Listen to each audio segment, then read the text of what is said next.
all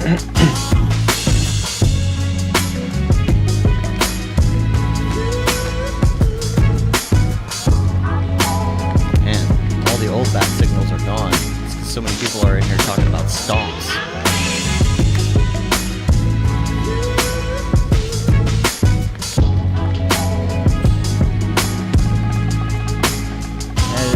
Pop this chat out. Pop out the chat. Pop out the chat.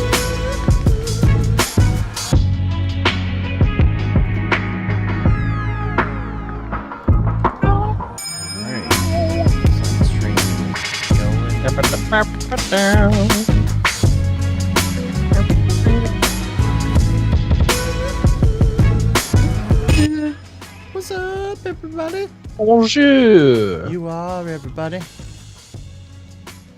All right. Looks like people are filing in here. Looks like we're just about ready to go. Oh, look, Tesla Rock. Yeah. What's up? Why am I getting... Oh, there it goes. Weird. The chat is coming through on the stream before I see it on the YouTube chat window. It's really I know, weird. isn't that weird? So weird. But okay. You're kind of dark, Dave. Do you not have a light on? It's because I have a black screen in front of me whenever I bring up other things. Okay. So I have to find a There good, you go. I have Okay, to find yeah, a good yeah. balance because Yeah. like I have so many monitors in front of me that it actually like lights me. So That's funny. yeah. Anyway, I think we are good to go. I'm going to start my recording. If everybody else would like to start do the same. theirs as well, and we'll do a little sync clap. Hold on one second. Check. Test recording. Okay, waveform looks Test, awesome. test. Test. It's Make a it little bit much- red. Let me reduce it slightly. Test. Yes, Yeah, yes. would much rather it's Should be under fine, the I rover guess. because I'll go and compress it after the fact. So Okay. cool. All right. All right, When do you want to clap? we're gonna clap now. It'll be 1, 2, 3, clap. All right. Okay. Here we go. 1, 2, 3. Awesome. So perfect, and couldn't have gotten it any better. Maybe if you were in person. It was choreographed. Yeah. Right. All right. Everybody's in. We're filing in, and good over here. Lucky number 270. Lucky number 270. Nice. Yeah. Lucky number They're 270. just all lucky. Yeah. That's my Vegas joke. Anytime. Oh, we're on floor 17, huh? Lucky number 17, right? You know what I'm saying? No, I don't know what you're saying. All right. Ready to go. Yep. Phone's muted, and yeah, we're just gonna start this thing. Finally cool down in my office. Thank goodness. Good. All right. What's up, and welcome to another Mograph Mocast. I'm Dave. And I'm Matt, and joining us today, all the way from Germany, Mr. Robert Hranitzky. Hello. And Mograph is a supplement to our site, mograph.com, which is a motion graphics tutorial site with tutorials, plugins, podcasts, and other Mograph stuff. And on the show, we talk about everything ranging from motion graphics to Cinema 4D, After Effects, plugins, render engines, doing business, doing taxes, being a contractor, or working for the man. You can email us info@mograph.com. Let us know what you think about the show. Questions, comments, concerns, queries, grievances, show topic ideas, artist suggestions. We're up for anything, noob or expert. Hit us up, ask the question, and we'll do our best to give you terrible answers. Like this one, we got an email here from Kevin Rupp, who says... Yeah, I was just about to ask if you were going to talk about Kevin's email. Yes, it starts out, have you seen Breaking Bad or The Wire? No, just kidding. It says, with taxes coming up quick, would love a quick discussion on freelance taxes, W-9s, 1099s on your show. Thanks, guys. XOXO. I feel like we should have a dedicated tax episode. Like, we should start finding a tax expert now. Well, if we have an actual tax expert, if we bring on somebody, if we don't bring on anybody, if we just talk about it, I think that would be terrible advice. Yeah. Okay. Well, hopefully he's listening right now, and we'll do like a mini discussion right now, and maybe this will lead to some other questions and stuff. But you know, oops, hitting my mic. The finger thing means the taxes. So right. We're coming up on tax season, and the thing is, that this changes depending on what country you're in. So, and Yeah. even what state you're in. So, what Yeah. I can tell you a little bit, if just in general, because it wasn't a very specific question, but W-9s, 1099s. 1099s, you have to give to your contractors, right? Mm-hmm. And then they have to report that. If you're new to that kind of thing, on each side, here's the deal. Well, number one, if you're a company and you're putting out 1099s, they've got to be sent, they should have been sent out by yesterday, I believe. Yeah. So our 1099s we sent to our contractors and to like our instructors from Mograph.com and whatnot. And then those people have to report that money on that 1099 and we report that money. And Phil, why is tax? Oh yeah, here's Kevin. Yes. Maybe he can expand on the questions or whatnot. Now with those taxes, you are responsible for keeping track of those taxes yourself and paying those taxes yourself. I'm kind of curious, Robert, like what is that situation like where you are? Do you have the same kind of system when it comes to keeping track of contractor fees or? What? Hello, I just can't hear you. I'm just kidding. No, it's actually, I did hear you quite well. Hello again. I just, man, I wish I didn't hear that question because that topic, like I said, I have the stuff floating around. I just opened it yesterday. I pulled it out of my letterbox from the studio because I haven't been to the actual studio for the last 6-7 weeks. Yeah. So I went there like a week ago and I emptied the mailbox just to see what is in there. And I waited a couple of days to open it because I was scared. So taxes is, of course, a huge thing in Germany. I mean, we pay a humongous amount of taxes. Like income taxes is around, it's about between 35 and 45% roughly. Wow. So it's a lot. So you have healthcare though? Yeah. I mean, healthcare and everything. I mean, I wouldn't complain. Yeah. I know where the money is going. I hate paying taxes, but I have to pay taxes, obviously. So, of course, you pay the taxes, but at least I know what you get for it. In Germany, right. the social system is pretty good. You have healthcare. You have something that's, when you get unemployed, if you get laid off, you get some money. You get pension. I mean, even it's just a little, so everyone should, put in his own or her own money into a pension, into a private pension. But in generally speaking, the social system in Germany is really good. It's probably one of the best. So I'm happy about that, and of course, you have to pay for that. And of course, the other thing is if you just go out to the streets and everything is pretty clean and, set up, and you can go into the outmost suburb in the middle of nowhere and still you have paved roads and electricity and everything, so it's where the money is going. But then again, yes, it's a lot, and it's also a lot of pain to keep track of taxes. And in fact, I've just switched my what do you call it, tax consultant, so that's a whole lot of change coming in. And my new tax consultant, I've known this, we're almost friends. I've known him for about 18-19 years now.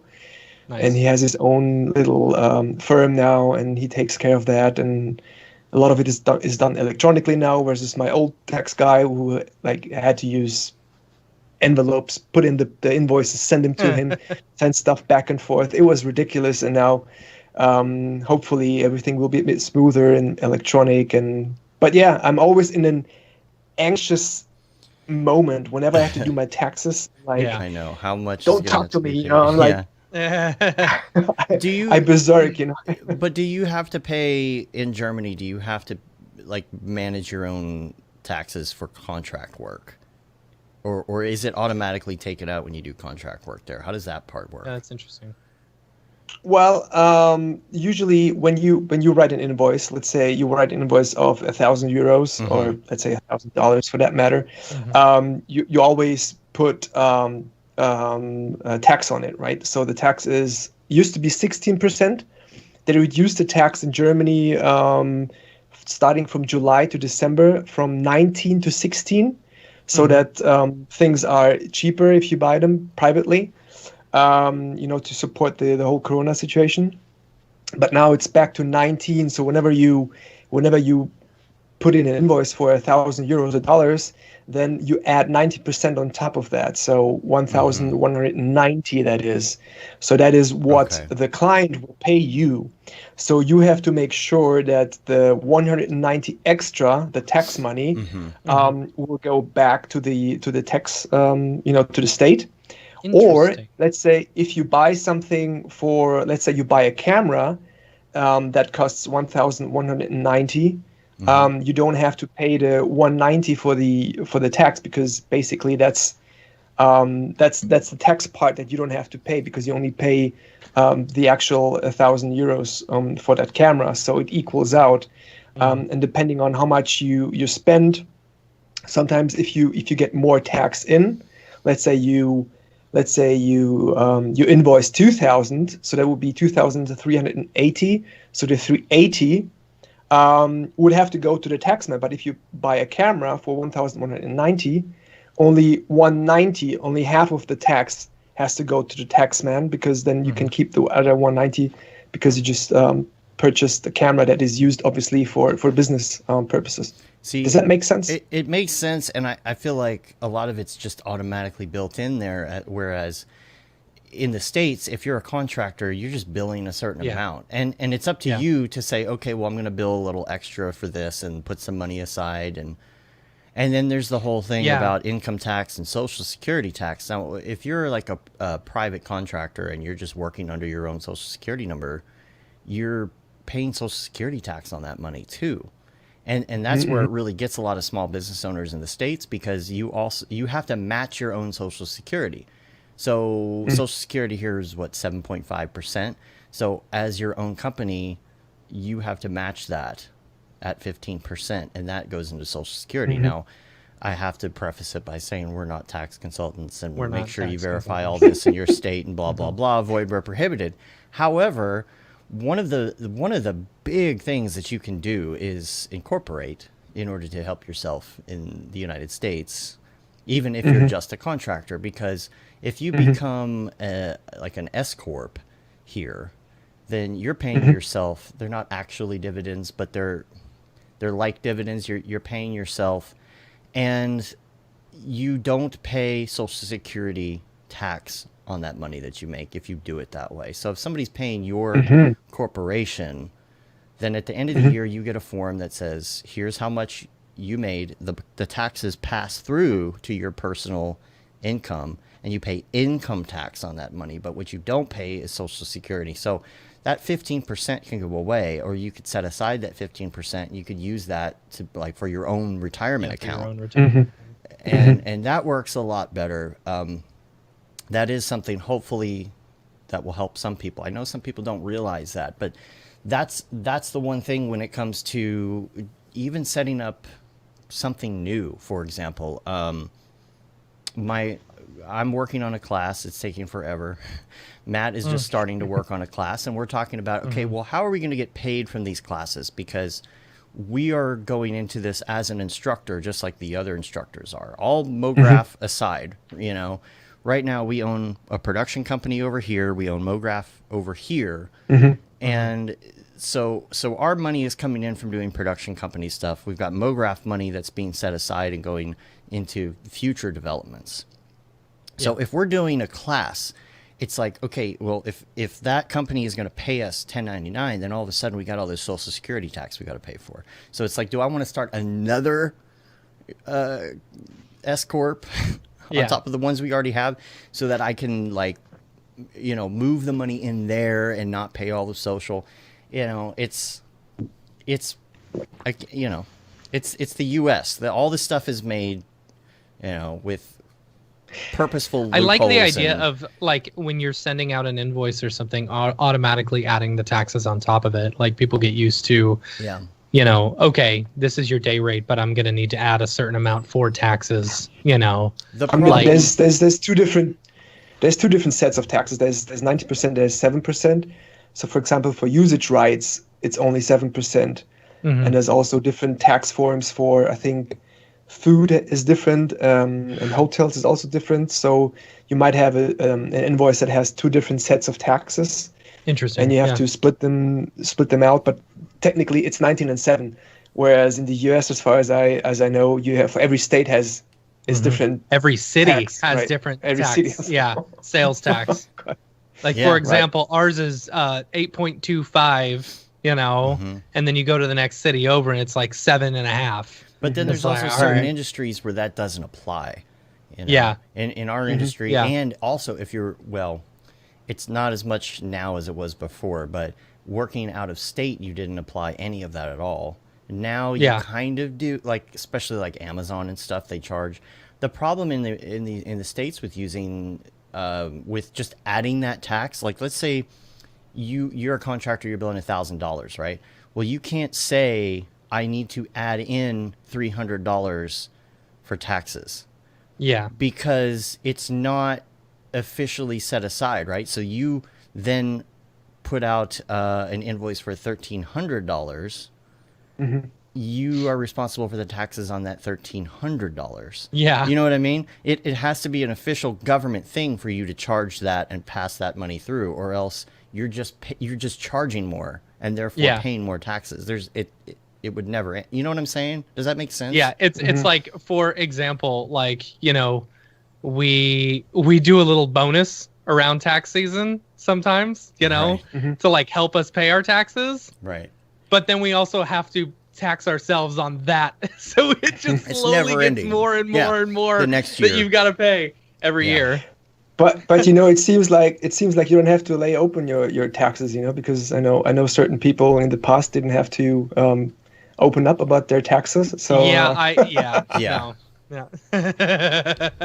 Yeah, totally. I'm paying taxes, I swear. Yep. The thing about taxes too, as a contractor, is that you are supposed to be paying quarterly. Now, some people do that and some people don't. It's not the end of the world. You do get penalized, and so a lot of people do that. Depending on how much you make, it may be nothing. Yeah, I just can't. I have a hard enough time doing taxes once a year, let alone I just cannot get my.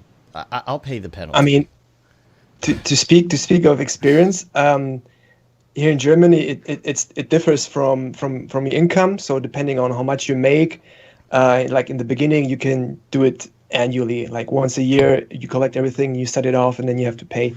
And then, but also depends on the business form that you have. If you're a freelancer, or if you're like an incorporated, or if you're just like a single person company, it's all different. But then it can go from annually, like once a year, to quarterly, to monthly. And for me, it was annually, then it was quarterly, and now it's monthly. And at first I hated it, because like every month I have this, this big nervous breakdown of having to It's like a day where I cannot be creative. Yeah, you just have to be angry the whole time. Yeah. I cannot touch pixels. I cannot think about ideas. It's just like, it's like tax day. So I go in grumpy and I leave grumpy, because it's like, oh, it's tax day, but next day is fine. So, but that is better than being like in a nightmarish situation for a full week or even longer. If you collect everything together and you go like, oh shoot, where's that invoice again, and where's that bill, and what was that again that I billed, or like you lose track of things. And if it's only a month, then it's a little bit easier. So that's something that I learned. Better do it, get it done. Yeah. And see, I keep track of the numbers good enough, but the whole tax part of it, oh man. But see, the thing is, I sit down, I do my personal budget every 2 weeks. I do the Mograph budget every 2 weeks. And it's like, do I really want to add tax on top of all of that? I have a hard enough time just trying to get through my budgets once a month. It's just like such a pain. I don't know if we're answering any of the questions that Kevin I would say has.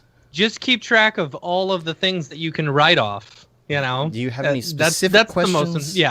Kevin? I think that's the most important thing is, keeping track of like, the important stuff, like things that you purchase, mileage for your car, different subscriptions, your Maxon subscription, your Netflix subscription, Yes, Kevin's Maxon subscription. Yeah, that's actually a good point. I mean, that's one of the things that, I mean, as old school my tax consultant was, and I mean, he did a decent job for like 20 years. So it's not that I was just unhappy, but he educated me well, and he said, like, write off anything you can, everything that just makes sense in any regard. I mean, technically you could even write off Netflix, like it's not killing because we're working research, and I don't, but technically I could, but it's the entertainment industry. Like you purchase a DVD or a Blu-ray or whatever, then what you have to do here in Germany, you have to specify for what it is.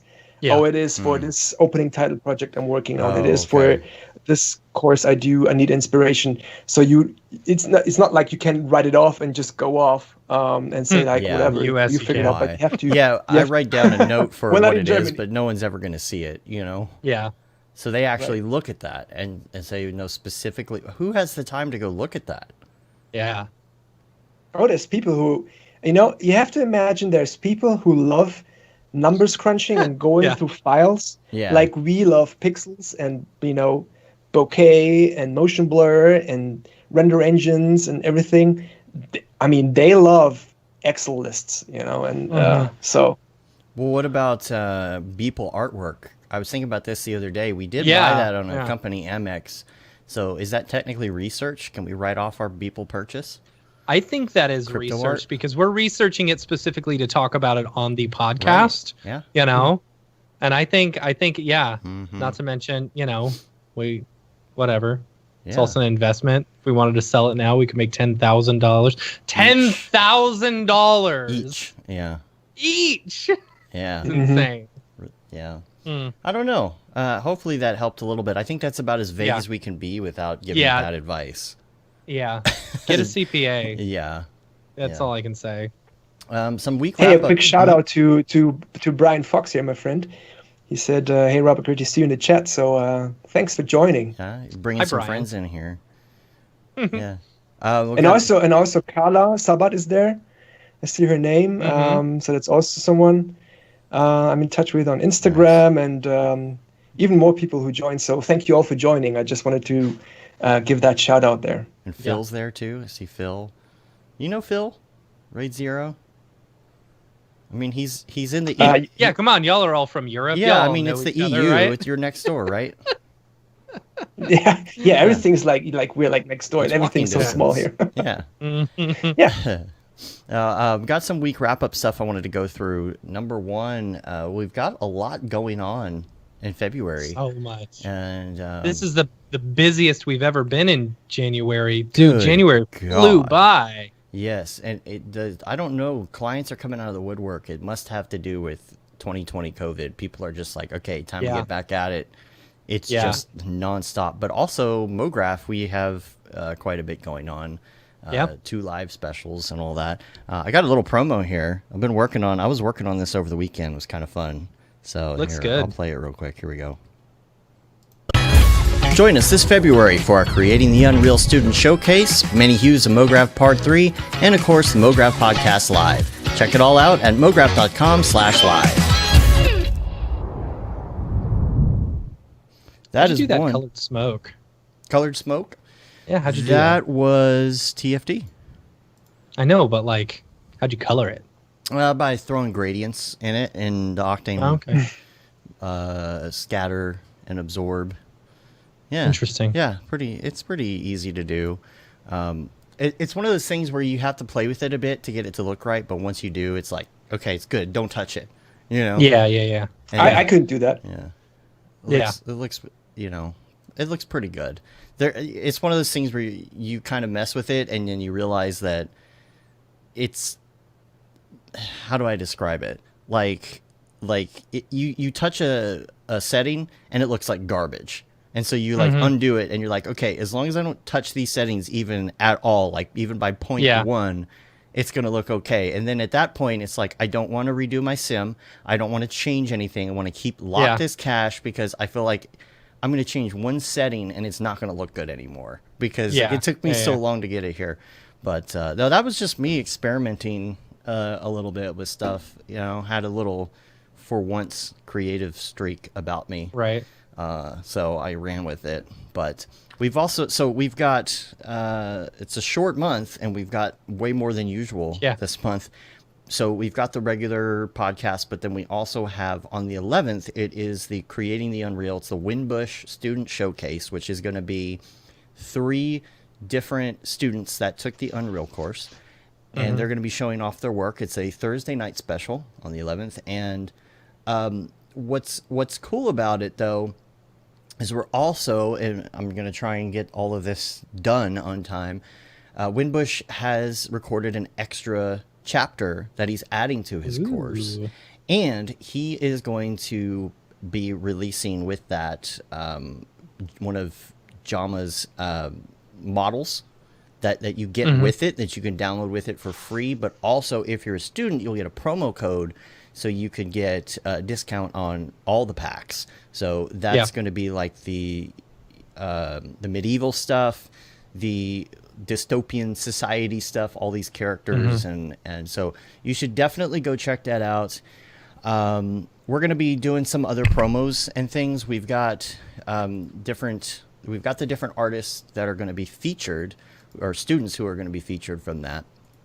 And one of them is John Jag's Knee. Now, I don't know if anybody here necessarily follows John Jag's Knee, because this is really interesting where people are coming from taking the course, right? Like, people are coming into Winbush's course not coming from Cinema 4D universe, not coming from the Mograph universe specifically, but coming from this kind of like different angle. So John Jag's Knee has a YouTube channel and has some tutorials for Premiere and After Effects and maybe Unreal. I'm not sure. But he's been getting into all these different things, you know, and coming into this industry, looking at it like not from a C4D perspective, but just a motion graphics perspective. And so, you know, he kind of jumped in with Unreal, and then, oh, what's this Cinema 4D thing? And I think it's interesting to see this take, approaching the software coming at it from a different angle. So make sure that you check out John's channel, especially for anybody who knows people that are looking to get in Premiere for the first time, After Effects for the first time. It's kind of like beginner stuff, but I really, really like Jags's style, energy, lighting. You know, he's really good the at lighting, like, the camera, the lighting, all of this stuff. And I'm just looking. The first time I saw his channel, I'm like, man, like more people need to be checking this dude out. So we've got it's not really a testimonial. It's just kind of a video. It's kind of a student spotlight thing that we're going to do with some of these students as these come in. So I do have one here right now that we could check out from Jags. And it's a couple minutes long, so you just sit back and relax and watch here. And we'll be back in a second.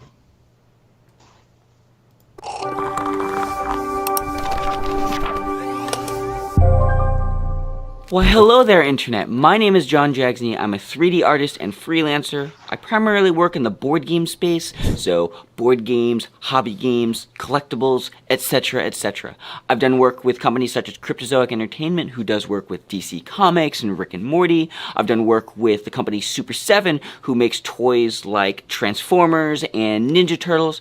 And my latest work has been with Ultra Pro. If you're familiar with that space, they make sleeves and playmats and trading cards for all the board games related things, and my latest work with them has been using the Unreal Engine. Some of my favorite projects I created with them are this Jurassic Snack board game commercial. Jurassic Snack, to eat or be eaten? That is the question. The dinosaurs are hungry. Play as the yellow or blue team and snack on as many delicious plants as you can. And most recently, I just finished the Magic the Gathering Kaldheim Accessories Collection product promo video. This is using Cinema 4D, the Unreal Engine, and After Effects, and I'm excited to share with you that on February 11th, 6 p.m. Pacific Standard Time, I will be presenting on the Mograph.com live stream on my workflow for these board game projects. I'll be showcasing you the basics of what I use in Cinema 4D, how I bring it into Unreal, what do I do in Unreal, and how do I take advantage of real-time rendering so it's really, really fast, and then composite it and do the editing in After Effects and Premiere Pro. So, if you're interested in learning how I created some of these board game projects, check out the live stream. That's February 11th, 6 p.m. Pacific Standard Time on Mograph.com, and I will see you there. If you have any questions or want to hit me up for anything, my Instagram tag is @JohnJagsNee, and until then, I will see you there. Goodbye, my friends. Bye!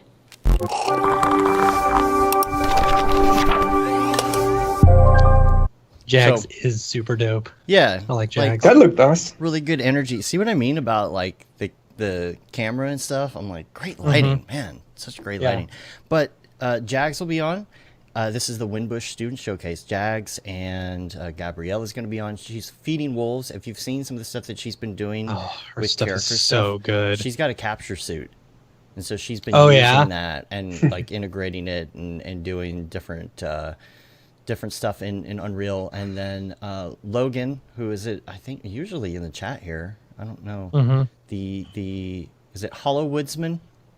I think is it Hollow Woodsman? So. Something Woodsman will also be on. So we're just going to be talking about the course and the new chapter and what they learned in the course. And so this is an ever evolving class, and there'll be updates, there'll be new things, and then probably a new course once Unreal 5 comes out, because that's going to be a whole different thing altogether. Yeah. But check that out. And then the week after, that's the 18th, there's another Thursday night special. That's going to be Many Hues of Mograph Part 3 that Matthias is going to host. I'm working on getting the whole lineup. We have everybody lined up, but I don't have all their info and social and all that stuff yet. So stay tuned for that. Check that out. A lot going on in that space. And also, I'll put in the show notes, Intel Creative did a write-up on Winbush as well. And we've been having fun hanging out on his Twitch stream on Saturday nights, playing different random games, you know. So come hang out. You basically just talk to one of us, get on the Zoom link, and we'll send you the private Zoom link so we don't have any incidents like this happened before with crotch shots from random Zoom strangers. But we'll give you a link. You can come hang out with us. It's super chill. So let's get into some like motion graphics stuff here. First of all, I wanted to do a little Ravcock, what's your flavor? What's your flavor? And talk about 3090s. The 3090 drama is still going on. We're still trying to get some more.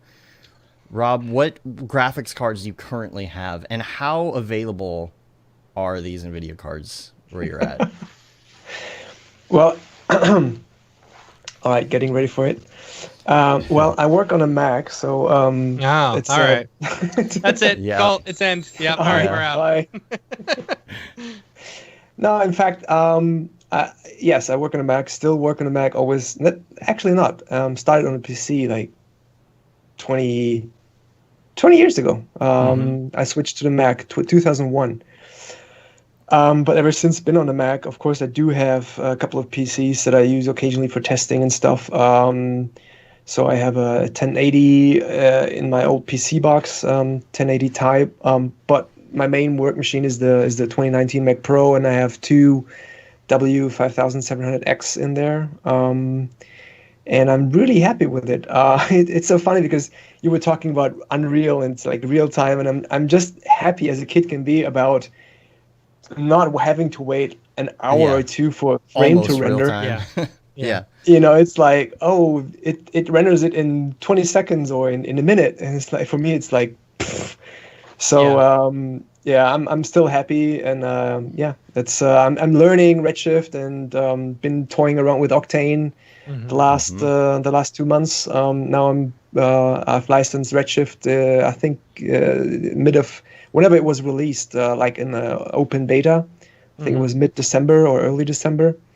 And I was just playing around with Redshift a lot lately, and as much as time allows. I mean, not on commercial projects right now, but that's what I. How is it on the Mac? Because I haven't heard anyone talk about Redshift on the Mac.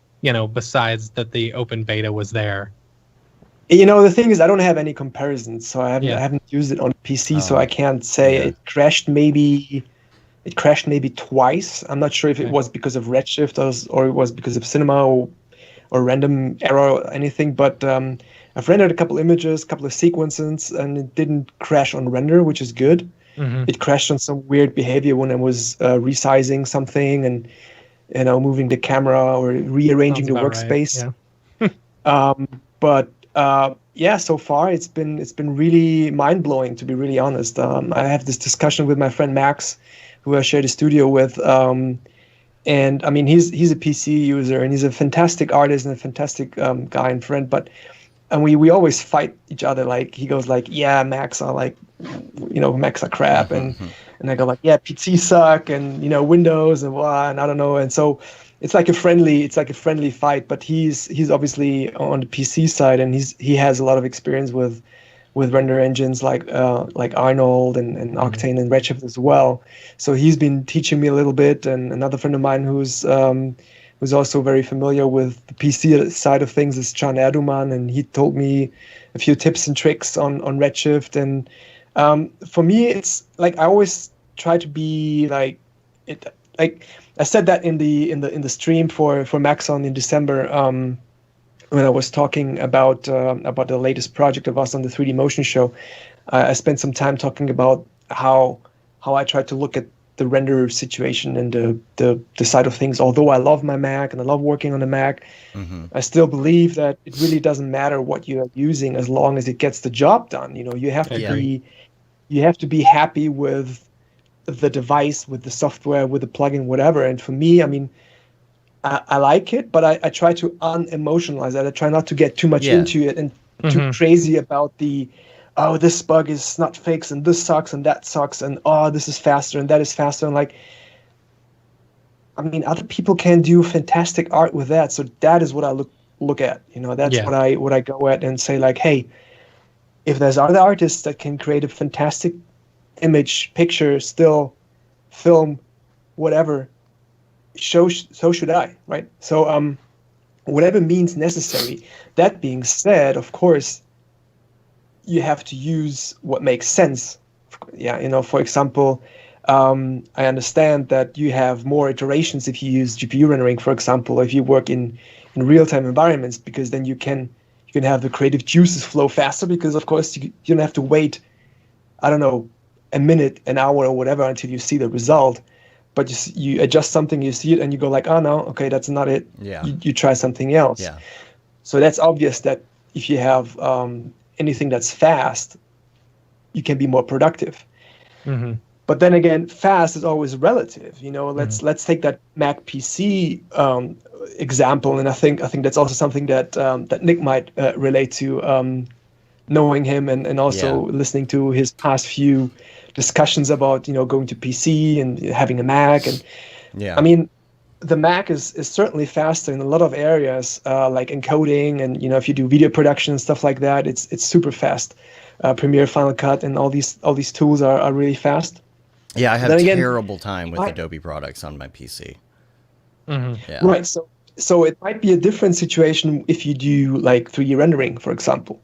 But for me, as like an almost one-man studio, where it's not a one-man studio, like currently I'm working with 3 people on a project, but let's say like on a general bigger scheme of things, it's like me working on things, and I have to rely on things, and for me, the fast machine is not just like the pure horsepower, but also how fast does it allow me to drop stuff from my phone. Oh, onto I know. Use AirDrop. How often do you want to put something from your phone onto your computer or vice versa? And it's just like, I'll just email it to myself. Right. Yeah. And things like that, or peripherals, how you connect stuff, and just the general responsiveness of the machine in terms of how you sync up your calendars. I know you can sync it all up with Exchange and Outlook and whatnot, but for me, the speed is not just the pure render speed, and especially for someone like me who's not only doing 3D. I mean, I do a lot more. I do motion graphics with 2D stuff, with a lot of After Effects, without even touching 3D sometimes. Sometimes it's just recording tutorials on my cameras, editing that.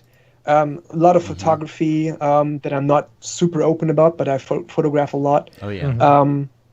So it's a mix of things that make this setup work for me. It doesn't mean it has to work for you or for you or for you. But that's what I try to look at. Just being practical about things, and if you're happy with the PC, that's fine. If you're happy with Linux, that's fine too.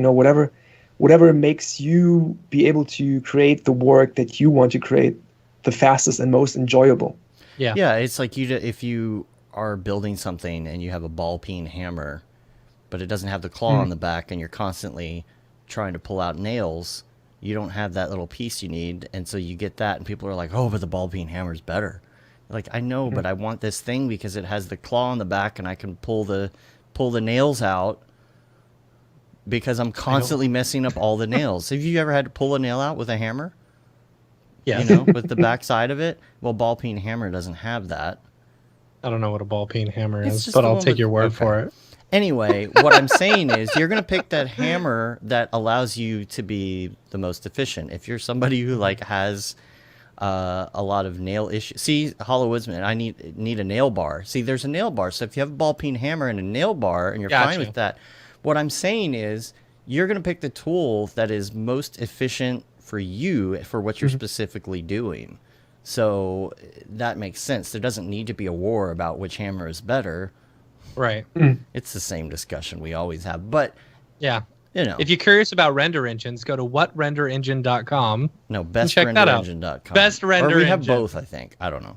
But is it? I mean, but like at the end of the day, what I learned, or I'm still learning, is what is even more important than having this or that tool or this or that machine or whatever is about your eye and what's going on up there in terms of absolutely understanding what makes a good image.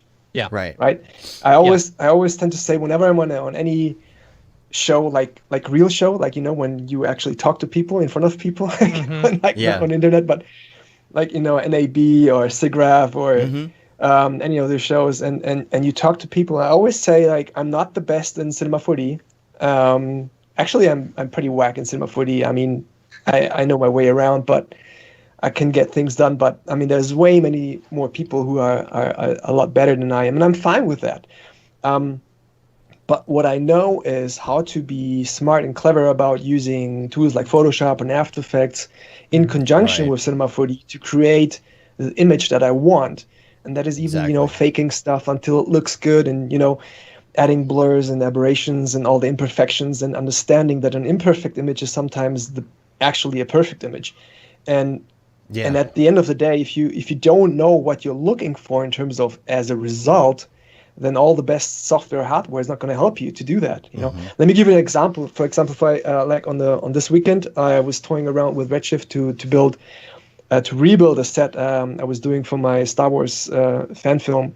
So it's like a Imperial corridor.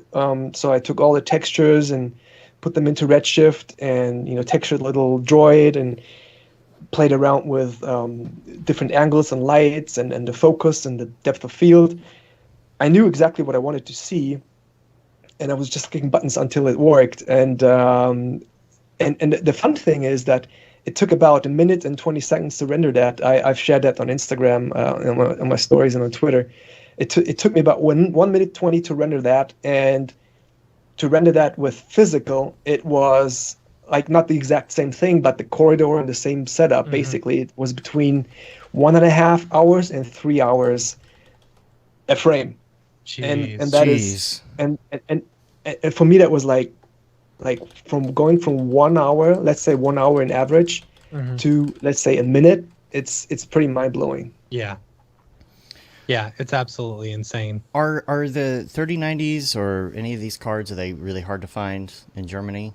And do you have where do you go for? You don't have Best Buy. Yeah. right? No, you have similar stuff like Best Buy. You Yeah. have companies, they electronics resellers. But to be honest, I don't know anyone that has a 3090. I know my friend Max ordered one, I have and he canceled the 4. order because it was going up in price and stuff. So it was like, yeah, whatever. Yeah. And yeah.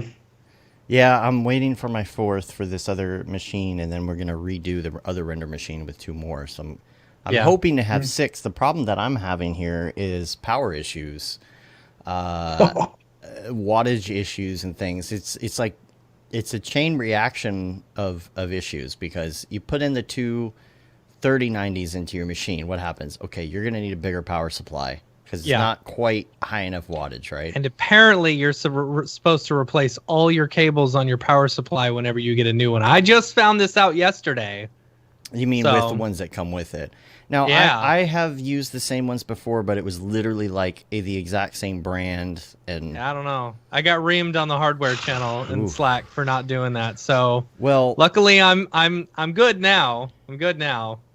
The good thing is that you don't need a heater. I know, right? man. Yeah, but we're in Texas. It's like what, 60 degrees right now? Yeah, I got to run 60 the Fahrenheit. the So air in here, and even though it's 40 something degrees outside, I still have to run the you air still in have this to run the air office. conditioning. Yeah, and especially when I'm mining Bitcoin. So here's the thing. Yeah. So with the wattage, you put in a new power supply, right? I put in a new power supply. The new power supply is just high enough to where sometimes when it's rendering, my battery backup starts to beep because it's overload, because it's only at 1,000 watts, the battery backup, right? So in looking at my meters and stuff now, I'm pegging like 900 and something watts with 2 3090s, like right there on the edge. You got a 1,600 watt power supply, I'm fine. But it's the battery backup that's the issue, because it just doesn't support it. So I'm like, okay, I'm going to order a new battery backup that's 1,500 watt battery backup. It's only $450. So, and like I said last week, you feel like when you buy a battery backup that you've done nothing, because it's just a brick that you're plugging in. It's just a big brick. So I plug the thing in, right? And everything's running fine. I put the old battery backup on the new computer in the other room. It's sitting there mining Bitcoin. And I have these other render machines mining Bitcoin. And I got the new Xbox, so I hooked that up in here. So all the things are going, right? And it's just like everything is going. Well, half the office just shuts off. And I'm like, oh boy, I blew a breaker because I got this new battery backup in here. And it's probably, sucking more juice than usual. I go downstairs to flip the breaker. The thing is warm. I'm like, okay, all right. I need. So whenever Dave is rendering, you see the light flicker in the neighborhood. Yeah. You get brownouts in the neighborhood because Dave's rendering. Or I'm gonna get tagged. I think I'm growing weed or something from my energy usage. So I think, I'm gonna have to get an electrician to come out. I need to have separate battery backups on their own line. Put all the internet on. It's just gonna have to be a thing. Oh, he's rendering. Oh, no. It's good. I like that. Oh, man. Visual effects and all. Right? Practical effects. Yeah, practical. Yeah. So, I don't know. A warm breaker is not a good thing. I'm going to need some more. I'm going to need another one. I'm going to need some amps, some watts, some volts, a handful of all of those, whatever they are. I don't know. Yeah. I don't know enough about them. Yeah, you know what you could do? Is Jagsy Wagsy Jags? I'm just curious in the chat. You know what you could do? Just set all your stuff to automatically save, and then just not worry about battery backups. Yeah, but it's not just that. It's like internet. It's live stream stuff. Yeah, that's stuff true. I don't want to go down. Like it's for do you those remember flickers. It's for those quick Yeah. Power off and on real quick, and you're like, I got to reset everything because of like a split second power drop. Do you remember when we were working at our old studio together and something happened with the power where we needed battery backups? So they bought battery backups for every single bay. Yeah. And no one hooked them up. Literally, they were just sitting in a box. Probably because they were not good enough. I'm pretty sure it's like we just didn't have the time to hook them up, and then every time the power went out, we're like, oh, whoops, we're using battery backups. Yeah. To be honest, the power never really went out here. Like, yeah, and I don't even remember when the last power outage was. It was like maybe, I don't know, 3-4 years ago. I don't know. It's like we get one every couple months where the power just goes out, you know, and it'll probably only be for like a minute or two, but like, you know, then it comes back up. A few times it's been when it gets really windy here, you know, when the trees are moving all about and knocking over lines and stuff. You don't have underground power there, I guess, huh? In your neighborhood? No? Me? No, Matt. Oh, you don't have underground I do, cables? yeah. Oh, you do? I mean, but you know, Weird. you still get some areas that just, you know, whatever. Where in Texas are you guys? Dallas. Outskirts of Dallas. Yeah. Neither one of us are in Dallas proper. We're outside, so. He's in the west side. I'm in the east side suburb. Yeah. So. West side? So. We're gonna start having battles now. Yeah. So. Yeah, I don't know. It's really just to protect against those things, but it's like the problem now is that if you are working remotely and you're really, really getting into rendering and rigs and battery backups and internet and studios and lights, and I mean, look, just the lights in here, I'm like, I'm drawing an incredible amount of power when I have everything up and running and rendering or I'm mining. So it's like, now I got to really think about this. I never really needed an electrician before. And could I run it myself? Yes, I could, but it's a pain. I just want someone to do it for me. I'm actually pretty well versed in wiring, but yeah, I mean, it's something that I think a lot of people are going to have to start thinking about if they're building these rigs and they're not farming out their rendering to a service, or if they're getting into crypto. Which crypto, by the way, and the stonks. Oh my gosh! This week, it's just last week crazy. I could not focus at all because of all the GameStop AMC stuff. To the moon. I got super lucky. Let me tell this story. All right, so for those who don't know about like the GameStop AMC stuff, it's like a bunch of Redditors, you know, got a hold, found a hedge fund that was shorting GameStop like 140% or something. It's something ridiculous. So they're like, it's we're gonna news. You know. Yeah. So anyway, I was lucky enough to own AMC stock. I called it my YOLO stock before this was even like a thing, right? Yeah. Because it was down to like, I bought it at $2.27, and I didn't buy much. I bought like $175 of it, you know? And so like a week or two ago, when AMC secured like $100 million in funding, I was talking to my brother and I was like, hey, check out AMC. It just went up like 75 cents per share. He's like, all right, what do you think it's going to go up to? I was like, $4 maybe. That's my sell point, right? He's like, all right, I'll buy 1,000 shares. So he spends $3,000, you know, on 1,000 shares of AMC, and then Reddit gets a hold of it. And it's like, so he sold the maximum amount. He ended up making like $16,000 in like a week, and I made $1,000, which I was really happy about, you know. I mean, it's all just my kid's college fund, but like last week was so crazy with all the stocks and everything that it's like, you gotta be careful with that stuff. I couldn't focus on work at all. Yeah, Jag says going for that Dogecoin. Okay, so here's what's annoying, right? I bought like $10 in Dogecoin on Robinhood, right? And the price of cryptocurrency moves so much, like so quickly, that you can't type in an exact amount to sell. So I have one friggin' Dogecoin in my Robinhood account that's just sitting there because I can't type in the exact amount in the exact amount of time.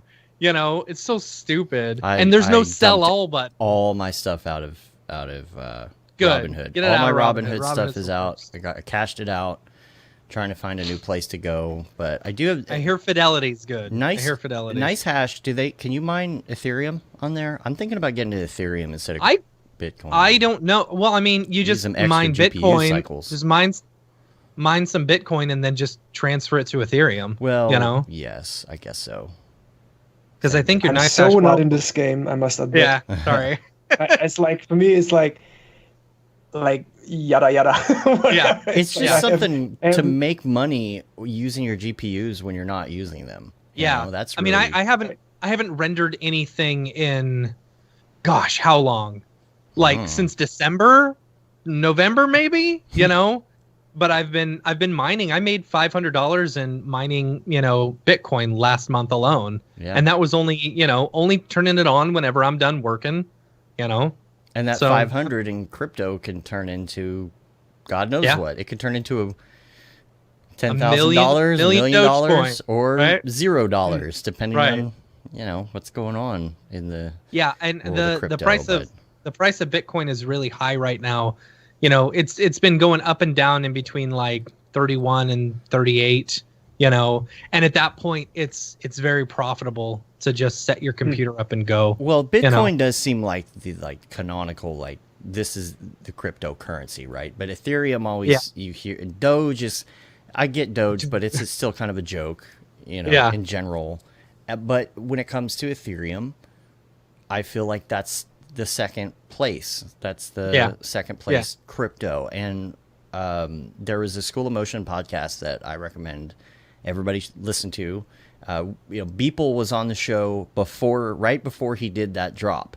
And then he was on School of Motion after the drop. So it's interesting to hear what happened since then. And so there was a lot of talk about crypto. It was a great discussion. I don't usually listen to a lot of motion graphics podcasts, but Arya was like, you got to listen to this episode. So I was running yesterday and I just put the whole thing on. Yeah. So check it out though, but you'll learn a lot about crypto, A. B, you're going to learn about crypto art, and C, it really makes me think about Ethereum. Really makes me think, because Ethereum, what Mike was saying is with Ethereum, you can attach stuff to that token. That's why all this stuff is, you can't attach like a link to a video, a link to a photo or something on the chain, on the blockchain with Bitcoin. You have to do that with Ethereum. And I really like that concept. And I feel like Ethereum I think Ethereum's going to get bigger for sure.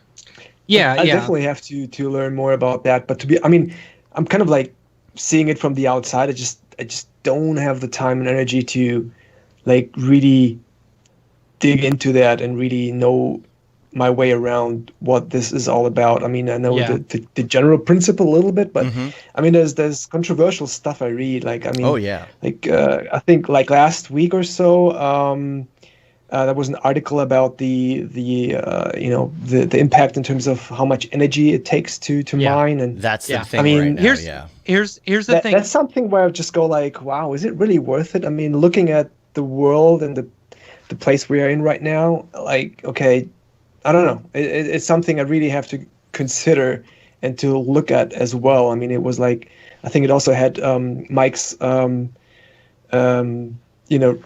much the impact was in terms of the mining the coin that is attached to that art. Here's the thing, though. Exactly. Like, here's the thing that annoys me about that. While I will say, yes, it does take a lot of energy in order to do this, they're basing this entirely off of like oil and gas, coal. I don't know if they're necessarily looking at it as far as renewable resources as well, are they? Because like for me, for example, all of my energy that I buy is all off of renewable credits. In Texas, we're lucky enough to where we can choose what electricity company we want to go through, and we want to pay specifically for renewable resources. So we get that choice to choose only renewable resources, and that's exactly what I'm doing. So when I'm mining Bitcoin, I'm not having that worry that I'm destroying the environment. Here's what I don't understand about that. Burning coal and oil and gas and whatever. It's like I am using a renewable resource, Well, so explain this to feel me, a little though. bit better about that. We have the power to choose the provider here, right? Yeah. But the actual service is provided by one company. Well, so okay, how does that work? Because you have they're to not purchase, using wind power. Right. Well, they purchased credits, right? Okay. They purchased the credits. So if you're saying I want to be only renewable, if every single person who in Texas said we want only renewable, the companies that are providing the energy have to buy the renewable credits from the people. So if everyone says it, then they're only buying renewable credits. They're not buying, coal or oil and gas. So all the electricity will be run, on renewable energy. So when you mine specifically, yours are being mined with energy from wind power. Yes, and renewable people have to actually so all the energy that I spend, my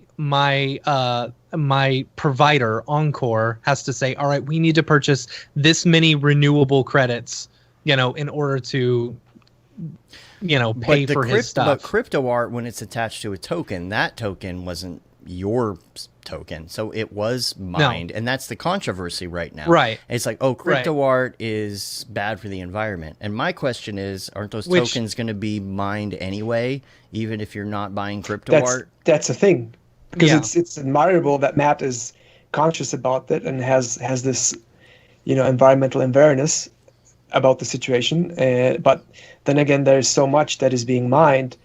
How does the vast majority of it look at it? Is there any awareness about that or not? Yeah, and it's going to be, because it's not crypto art's fault, it's crypto's fault. No, it's not. In general. Yeah. So these tokens, it's going to be up to the people who are mining to find the best sources for their energy. That's all I can think. And what else? My energy is super cheap and it's renewable. And people aren't going to shut down crypto. Yeah.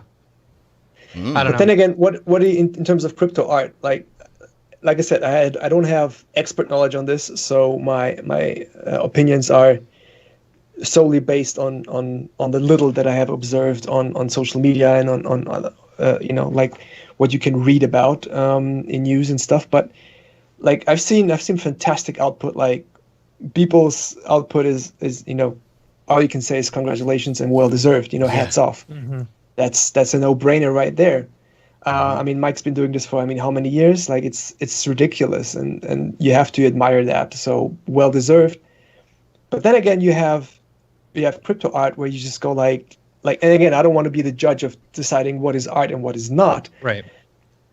But when you look at some of the stuff, you just go like, okay, some of these are maybe just in for the quick buck. I just throw in a cube, add a light, and I don't know, add a glow to it. I'm 100% with you there. It's like it's like, I mean, but I don't know. The thing that Mike brings up in this podcast is art.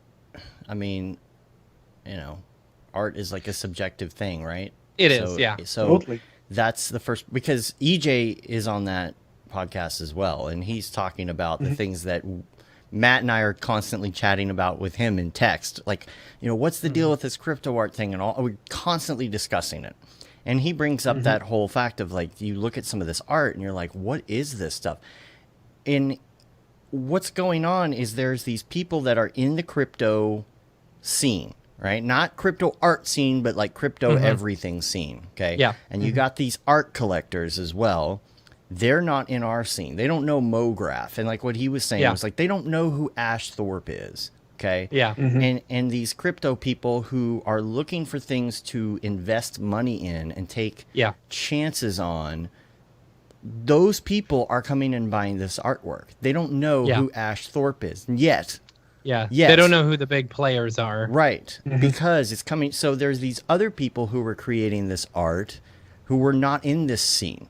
Or putting stuff up that, again, looks like Microsoft Paint or whatever, but it is subjective. So it's starting with that stuff. It's coming in, just like we were talking like with Jags coming into the industry from a different angle than we did originally. It's the same type of thing. It's like these people weren't coming from Mograph and saying, I want to pay a bunch of money for this crypto art.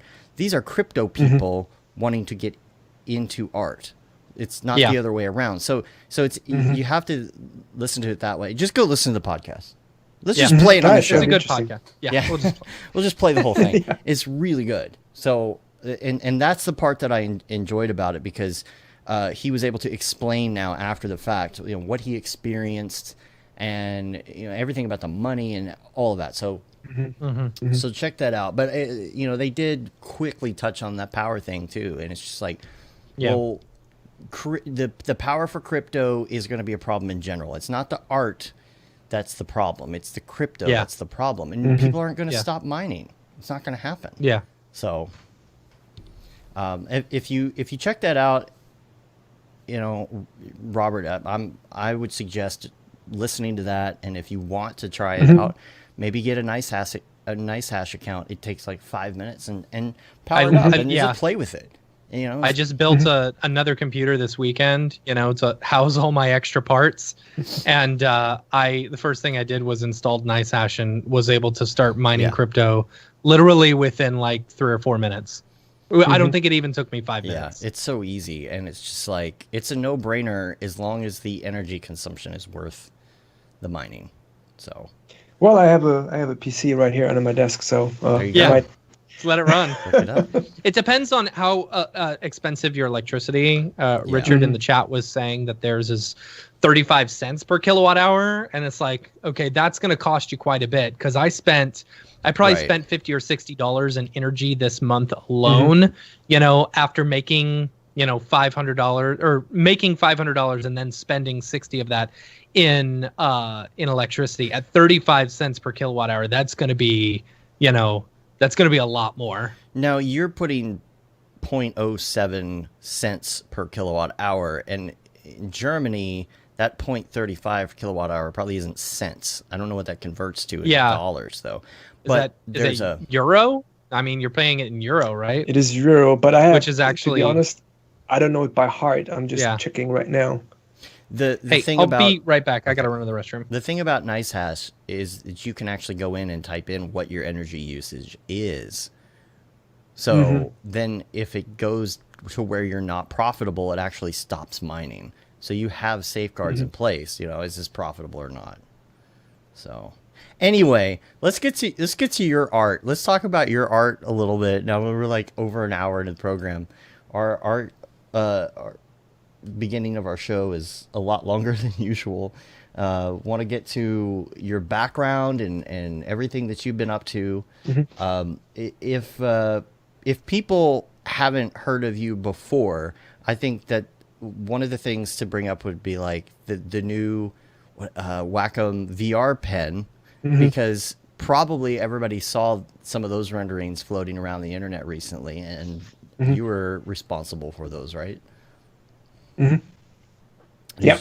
So that was the Wacom VR pen. It's not an actual product. It's something that is in development. Right. And I was fortunate enough to be trusted upon with this project by Wacom, and I have a long-standing relationship with Wacom for I don't know, about 15 years ago. I was gonna say I saw something this morning where you had been working with them for quite a while on one of your videos. Yeah. So how it started was like I studied design, went to design school, like all the classic stuff with drawing and painting. I always drew and always liked to express myself, built paper cut stuff and little models and painted them, stuff like this, for example, I just love playing around with stuff and being very intricate about details, like 3D models, but with real 3D models. Yeah.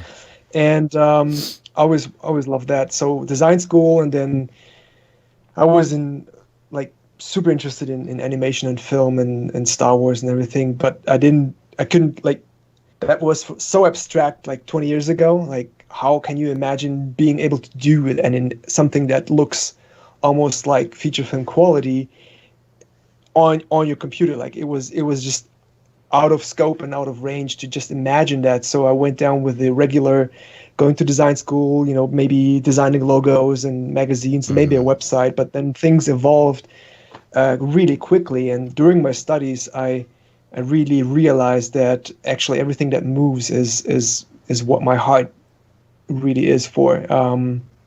Everything that has the component of time and motion and sound with it, that transports more emotion is more interesting than just a single still image. Not to say that a still image cannot evoke all these emotions, but I just loved it so much. And I started with Flash and website design, and then moved to After Effects, and then it was like, oh, there's a tool called C4D, and you can do 3D stuff. And I was like, well, I didn't want to try that because I was scared of having to learn all this stuff that goes into that. What school what school did you go to, and what was the training then? Was this before Cinema 4D? That was, what was Cinema 4D? I think it was version 4, 5, 6, something around that. I mean, was this before you got into Cinema 4D at the time? Like, you mentioned Flash and everything else, so I didn't know if you were. Yeah, so I started with Flash 4. I started studying in 2001. I started working with digital arts and Photoshop back in 98. Or actually 96. So I was, how old was I? I was, that's about when I was getting into Photoshop. 17, 18, as a young kid, more or less, in school. Like and the then, Photoshop 3 days, 3.0. Yes, exactly. And then I started studying in 2001, studied until 2005. It was a classic communication design thing. So with all the basics of good typography and photography and sketching and drawing and like learning the all the basics, the basic foundation, that was super helpful. Yeah. And then through my studies, I went to Seesucht in Hamburg as an intern. Learned a lot there, and they wanted to keep me there, which was flattering, but not really something I wanted, because they were working crazy hours. I was working crazy hours. I went I'm still playing basketball if there wouldn't be a lockdown, but I used to be playing like 5 times a week basketball. I was really fit and everything. Was not playing professionally, but on a somewhat high level. Mm-hmm. So during my internship, I went from playing and working out 5 times a week to once in 5 months. Oh. And that was just, nerve-wracking. The relationship I had back then didn't work out because of all the work and everything. So it taught me a lot of lessons of what I don't want to do. I learned a lot, but also I wasn't super happy with the way things were. I was happy with the actual work, but in general, it didn't make me happy. So I realized that's not what I want to do in terms of being employed. So I went back, finished school, and then while I was working on my thesis project, I decided to make a short film, a 3D animated short film that I always wanted to do, and I forced myself to learn Cinema 4D in order to make my thesis film finish, right? So I had about 18 books or something. There was no YouTube back then. Yeah. You could buy video tutorials on DVDs and stuff. Yeah. Exactly. Yeah, it was crazy, and so I managed to pull it off and finished my animated short, and learned a lot of tips and tricks that I still use today. And after finishing, I always use the Wacom tablet. Like my first tablet was, I think I had it at 1999 or 98, I think, something like that. It was like this beige gray, not too fancy. I remember those. Thing. Yeah. Small art pad. Oh yes, and, I do remember those. Exactly, yeah. And I really like those, the product, and it was very intriguing for me, coming from being someone that was always sketching, always holding a pen, to translating it to a digital canvas, so to say. So I created a fake product promo for the Intuos 3 back then, and I just because I wanted, because I was intrigued by the design of the semi-transparent glass-like surface, and I used it as a practice session for Cinema 4D, and I sent it to Wacom, and they loved it, and they said, "Hey, can we use this as a promo? And we're gonna pay you." Nice. Like, wow, okay, that's my first real gig. And then after that was finished, they asked me to create a proper paid project for what was that back then? The Wacom Cintiq, like I think one of the first Cintiqs. I think the 10-inch, it was like the small one, and then for the 21-inch and so on. And this is how it snowballed into creating product promos and making product renders in C4D and After Effects. And I was always inspired by, for example, how Apple did it. Like this clean white background, aesthetic, camera moves, and I was very, very much inspired by that, and that was kind of like the benchmark. But they were filming that with real cameras, and here's an interesting story. So in 2000 and when was that? 2015? No, hang on. 2013. 2013, I get an email from a headhunter from Apple. I'm like, okay, so this must be spam. And I'm like, okay, what is this? And like, yeah, hey, this is I don't know what her name was, from Apple. We want to reach out because we like your Wacom animations and the stuff that you did. And I must say, I didn't do these alone. I've had a few, like at least two friends of mine who helped me work on that. So one is Akira, the other one is Max. So I was never really alone, apart from the very first one. But I was directing them all, and I was like reading this email, and it said like, hey, we like the stuff that you output for Wacom. Would you be interested in working for Apple and Cupertino in the video department back then? And I was like, what? Is this spam? And so, yeah, we can have a call. So I jumped on a call. So it was legit. It was real. And so I could have had the chance to work in the design department there, which was like a super crazy tap on the shoulder thing. And then, told it to my girlfriend, and I was like, she was pregnant with our first child. And I said, I have this inquiry to work at Apple. She's like, yeah, you love Apple. You should do that. Yeah, we're going to California. And I'm like, wait. I don't know about that. Things are fine as they are. So I had about 3 or 4 calls, and it was supposed to be with Johnny Ive's team, which would have been super crazy. And they wanted to transition from filming this in real to making it all in CG. And they wanted to use the same tools with Cinema 4D and After Effects. And it was flattering, and they kind of felt that I wasn't super into going there, so they kind of. That's a big move. That would be a big move for me to go to Texas, from Texas to there, let alone Germany. So I'd do it was like giving everything up that you have to do that. And then I was like, is it really worth it? I mean, yes, I do like the products and everything, but I mean, is it really good working there? I mean, I've been freelancing for Apple as a demo artist and freelancing for Adobe as a demo artist. So I kind of had insights into the company before, and I was like, I don't know if I really want to be stuck just doing that. But every time there's like a new promo for the new iPhone or for the new MacBook or whatever, I see that, I'm going like, damn, I could have been you. Their department, their video department. Oh man, like it's crazy. It's crazy. They have. I wonder what they do as far as rendering. Like, do you think that they actually have PCs in there? They must have some PCs in there, right? Might. Again, why not? It's like they wouldn't be like, oh well, of course until recently, but they wouldn't be like, oh well, we don't use Redshift or Octane at Apple because we just have all Apple computers, and you're not allowed to use a PC. Certainly, they're allowed to use a PC, right? Sure, why not? Yeah, I mean, for sure they have PCs in there. I mean, they developed some of the tools for PCs. I mean, iPhones work with PCs, so at the end of the day, I mean, they probably would not advertise it, but to be honest, probably they use it. They must be. I mean, they've got to. Yeah, they've got to. Gosh, that department. I bet that's. I wonder what they're doing with COVID and all that.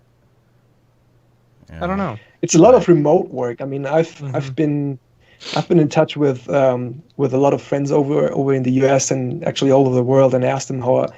That's one of the good things about COVID is somehow growing together a bit more.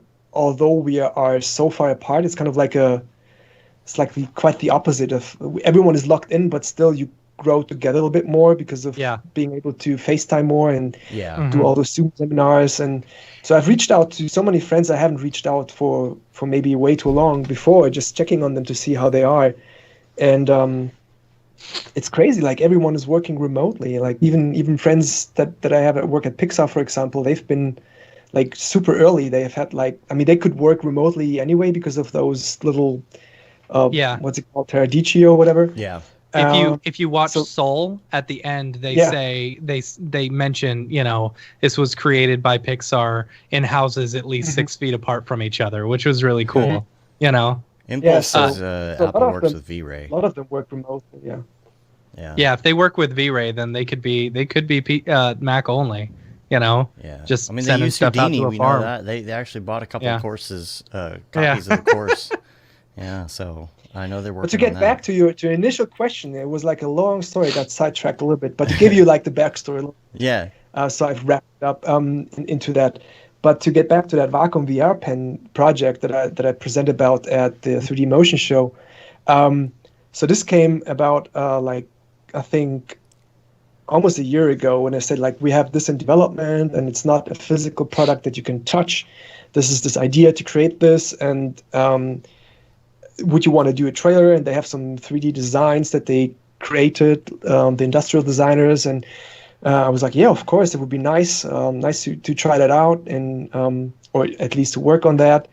And there's nothing I could try out because again they couldn't ship me anything, so we had to visualize it. And this is something that we've done before, where you have like a tablet that is, or any product for that matter, that is in development, and it's being developed while you develop the actual promo for that, and you try to make it look as realistic as it possibly will look. You have all those CMYK sheets, the content material finish sheets that define this is plastic, this is metal, this is matte, this is gloss, and then you just go ahead. And for this project, we worked. I mean, normally we would probably maybe not fly to Japan to film the guys, but you know, we probably would have worked together in a studio, and you know, probably would have traveled at least once to get things aligned. But all this was done remotely, you know. So I was directing them, telling them exactly what we were looking for. Had Zoom calls and Skype calls and whatnot. So everyone was working remotely, and it worked out quite amazingly, given that everything was done so remotely. I mean, it was a fun job and pretty much an open brief. So that's a good thing if a company trusts you to do whatever you want, more or less. I mean, you have some constraints, obviously, but there's a lot of creative freedom, and so this trust is built up through years. And this is something I can always urge anyone to work directly with, with customers, instead of going through another hierarchy of maybe a studio or agency, but to have the direct reach to the people involved in the studio, so they can actually say, okay, this is what we want and this is not what we want. Right. And so when you were building this out and everything, did they give you any like CAD drawings or anything like that? Or is it all okay? Yeah. They gave us CAD drawings.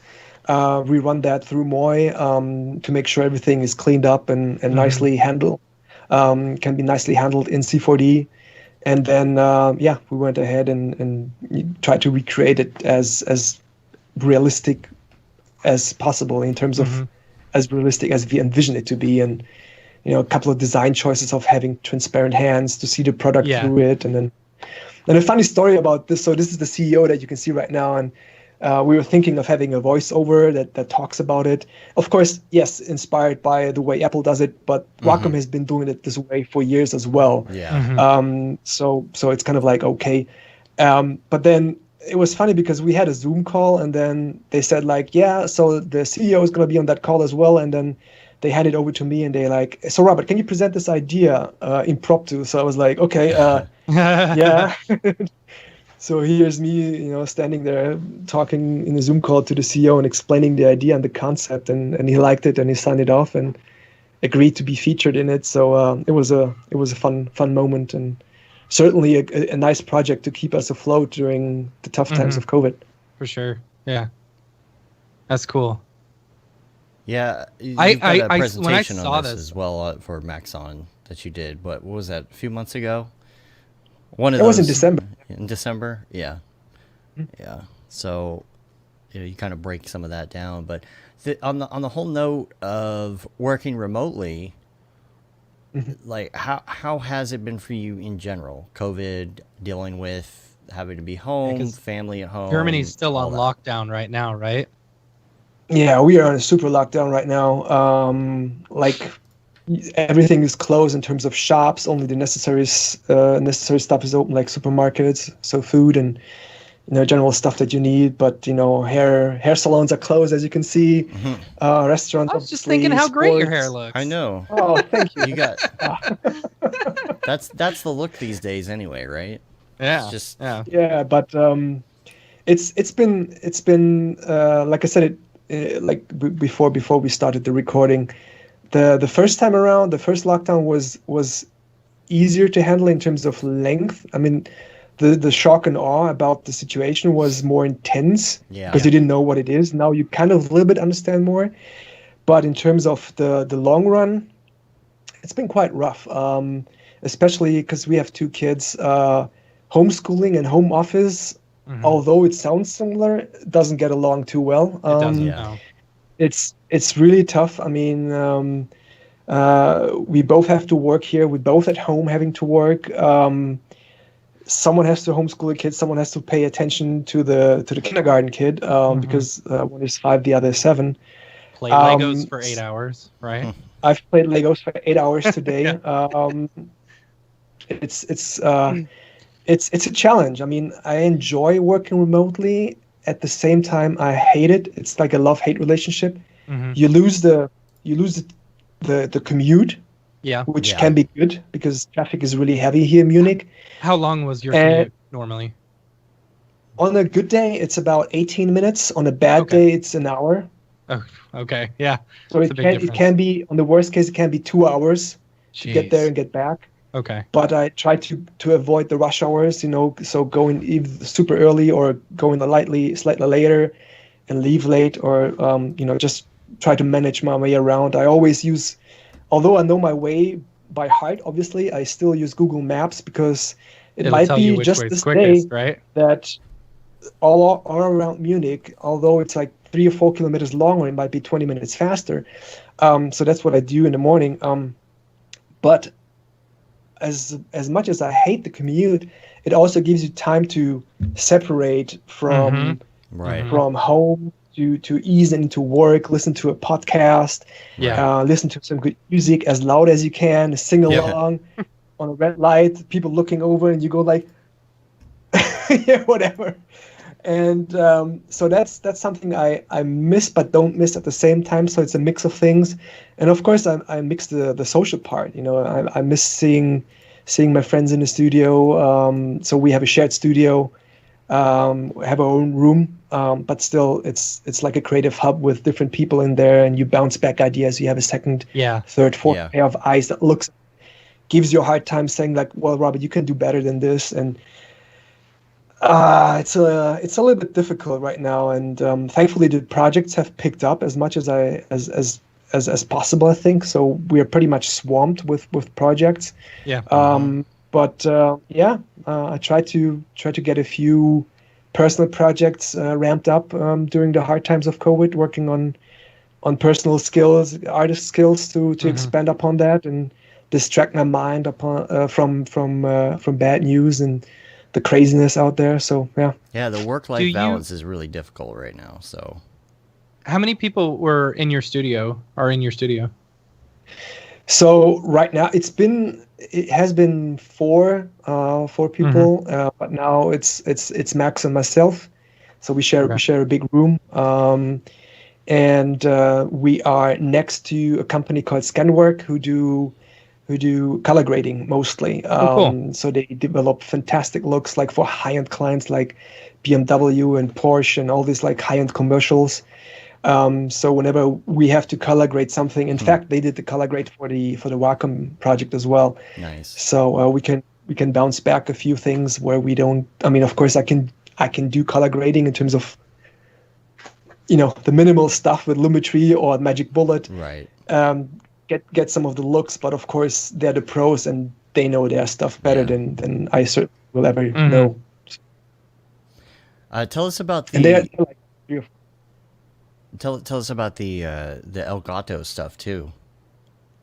So the Elgato stuff, unfortunately, it stopped now for I think the last 2 years. But Elgato was a company. They are also here in Munich. They originate from Munich, and they used to make like Thunderbolt docks and the what you see now, the Stream Deck, where you can have programmable keys, and it's a fantastic device. Yeah. And they also started to make smart home devices like temperature sensors and door sensors and all that stuff. And I just like their design and that they're from Munich, and I know a few fantastic folks from Elgato, and they're really a bunch of nice guys. And they basically, I was chasing them like, hey, I want to do something for you. And the good thing is, like, for like, I think about 90% of the stuff that I do or we do promos for, it's stuff that we like or use. Yeah. It's for very few clients that approach us that we don't know anything about it. Of course, you do have those clients, but those are mostly I read the quote, I don't know where it was from, and forgive me for not knowing where the source is, but work for the real and work for the meal. Right? Yeah. Yeah. So I really like this. And there's a lot of work for the meal that we do that never ends up on a portfolio. And it's not that it's bad work, it's just that it's not something that we it's not exciting. Because it's not. It's not exciting. It's mundane, and Yeah. But certainly the Elgato stuff, again, it was something I was chasing. I wanted to have it work for the real, because again, hoping that they can give you some creative freedom, and they did. So we ended up working for them for I don't know how many years, like 5 or 6 or 7 years. But then Elgato was fusioned with Corsair. Oh, cool. Right, so they are part of Corsair now. So all their, like this mic that I'm using and all their game capture devices are part of Corsair now. Okay. And all the smart home stuff is now a brand called Eve. And since Corsair is, I think they're American based, and they have like a retainer with some studios and agencies they've been working on with for ages. So basically, it was like, all right, Robert, you're basically out of the picture now. Because they have. Stinks. There are people who have been working with that stuff. So the Stream Deck project was the last Elgato project that we did, unfortunately. It was a fantastic project, but it's more. I like their stuff though. I'm switching. I switch these scenes here with Stream Deck. So I have the light and the key light and everything. It's good stuff they make. You have their green screens. We do have. They randomly make green screens too for some reason. It's because they get into all that streaming stuff in general. Just stuff streamers would want. I've used the green screen for our Star Wars fanfilm project. So I have the huge one that you can pull down from the wall. So we have mounted it on the wall, and that's cool. That's cool. So, yeah, how much do you want to talk about that? You mentioned the Star Wars thing, and I knew about it a little bit, but I didn't know how much you wanted to really talk about it. I know you teased some of it on your Instagram. I drop a few teasers here and there. So it's a personal project I've been working on for about 3 years now. I have an idea that I think it's a good idea. I'm not going to say what it is, but it's certainly something that hasn't been done before. I mean, it sounds bold, but once it's out, you'll probably agree. And I think I've told you the story, what it's about generally. So it is a mix of CG, obviously, but also a lot of practical stuff. So there's a desk involved, like a table, like an Imperial table.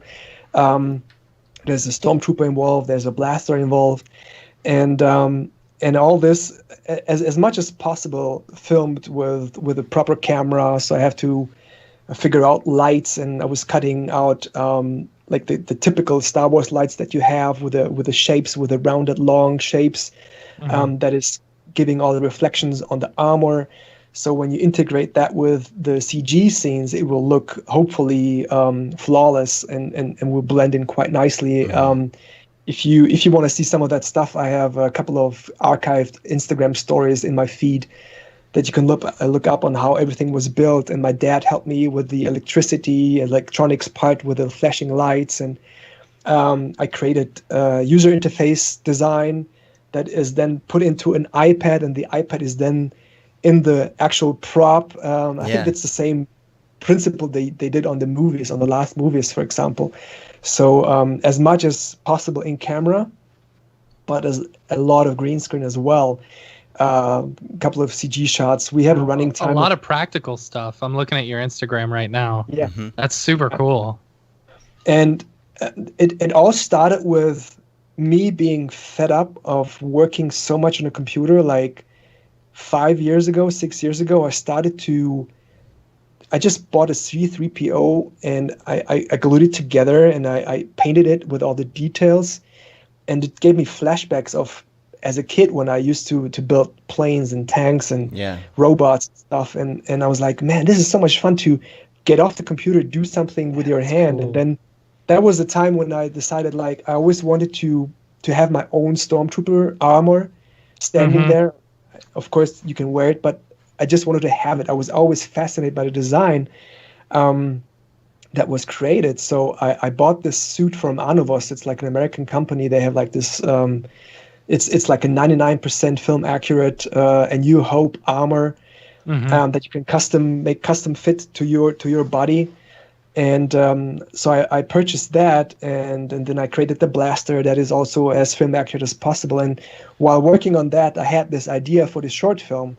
And so I'm using this short film as kind of a creative outlet to try new tools, to try new things, familiarize myself with camera. So I bought a Blackmagic Cinema 4K camera.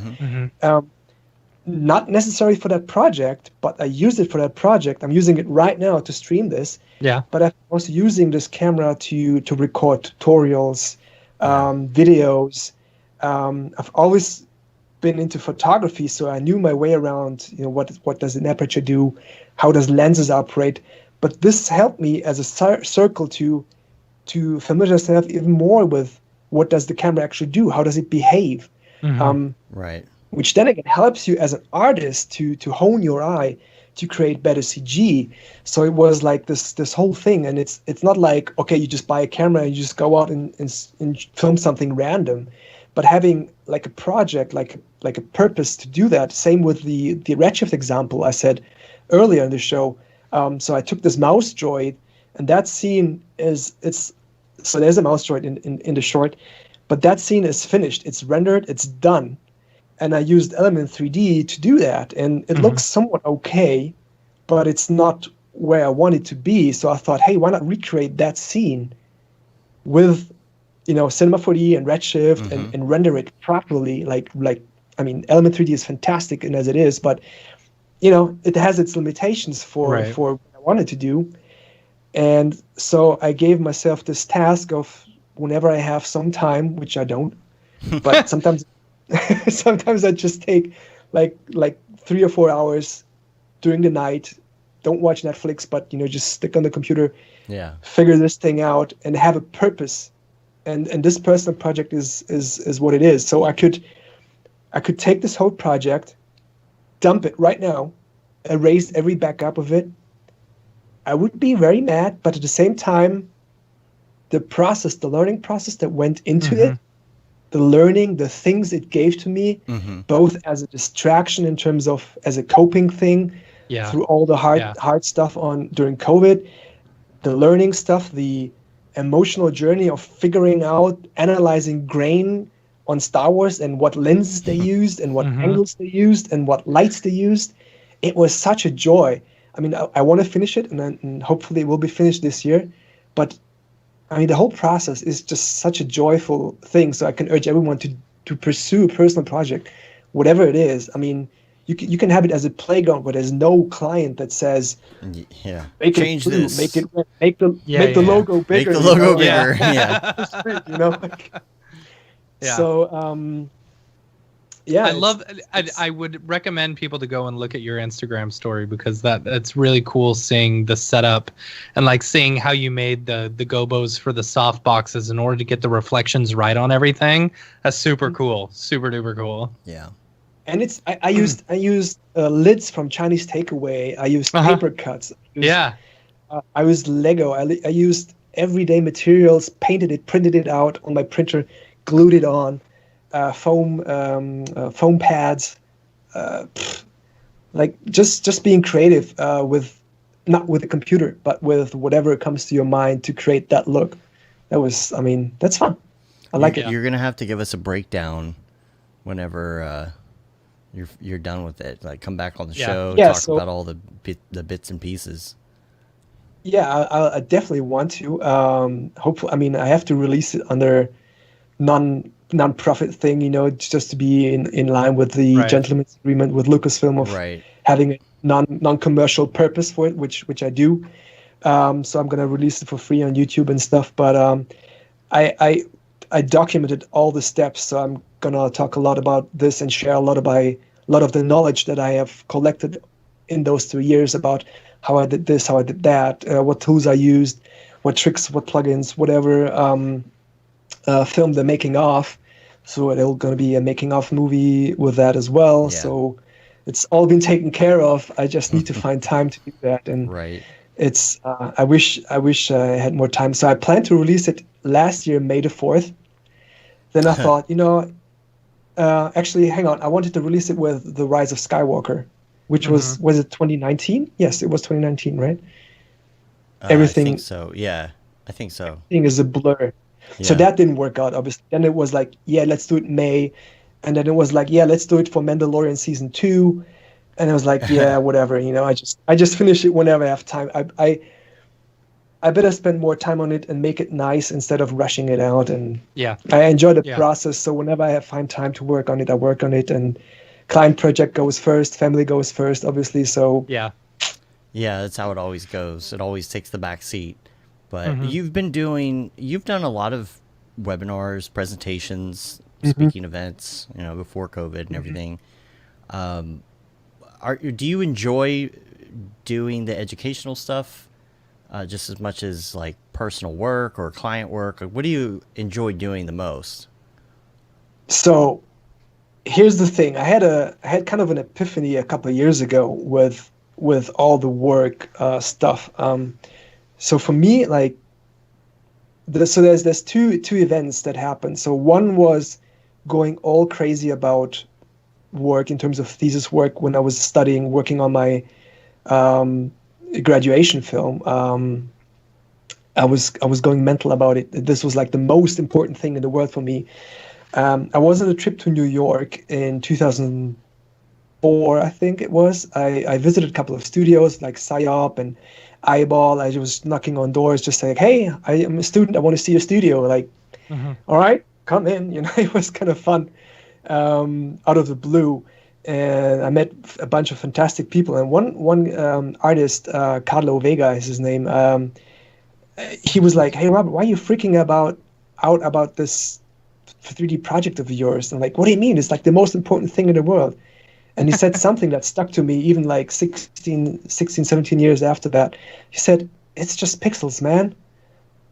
And I was like, what do you mean? Like, and I was like, okay, I thought about it and I was like, okay, he's actually right. No one's going to die if I mess this up. It's not like we're not all, I mean, none of us are working as a heart surgeon, as a brain surgeon or something like saving lives, like doing really important stuff. Although we take ourselves like way too serious sometimes and thinking of, this is like, the design industry and the film industry, whatever. Yeah. After all, it's just pixels. So that puts things in context.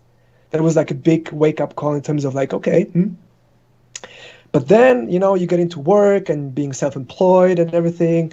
You start to work. And again, you go back into this mood of, this is like the most important thing. And you work. And then you put all the effort into creating those pixels. And this has to be the best looking promo in the world. And it has a half-life of, I don't know, a year or a half a year or whatever, and a new product comes out and replaces the old product. So you create the new promo, and then this comes, and this is the most important car commercial, whatever. And the cultural relevance of it is so little. I mean, if you work in the feature film industry, it might be a little bit different because it has a longer and different cultural value than commercial stuff. Yeah. And the average person is going to be on Instagram scrolling past it for a split second. Yeah. And if it doesn't catch their eye, they don't even watch it. Just scroll on. Yeah. So I was like, since I've been always presenting, that was like always like my second leg of earning and income, like doing, again, being a demo artist for Apple and Adobe and Wacom and Maxon and so on. like there was always like a new product that needed a demo or training. My heart was always in there for design, but I always loved presenting. So when I started to do more presentations and more teaching and tutorial stuff, and also being on podcasts on Chris Doe's show on The Future, talking to these guys and seeing what impact teaching has, it made me think a lot. And I remember there was this one specific situation where I was presenting in, I'm not sure where it was. I think it might have been, where was it? It might have been Warsaw. It was in Eastern Europe for sure. But I was on a tour, so it was a couple of cities and a couple of countries. So I'm not sure where exactly it was. But this young kid approached me after I finished my presentation, and he was like, "Yeah, I want to be like you. I want to do stuff like you." And I was flattered. I was like, "Oh wow, you better think about that, because I always just show the real stuff. I just the real stuff, not the meal stuff. So I have my own set of issues, and it's not like everything is fancy. Not everything is as it appears on Instagram." And he's like, "Yeah, but my parents want me to do, to go to, to study maths or science or physics. So I'm not 100% sure what it was, but he loves art and film so much. And what should I do?" he said. And I said, "Wow, that's a burden to give any advice to that, because what can you say to someone like this? I mean, you can't say, quit school and do what you love." Yeah. But essentially, that was what I said in the package. I remember my grandma and what Steve Jobs said. And fun fact, my grandma said the exact same thing as Steve Jobs said. And she said, "Do what you love, and you don't have to work, because it doesn't feel like work. Because it's if you 100% love it, true in this industry."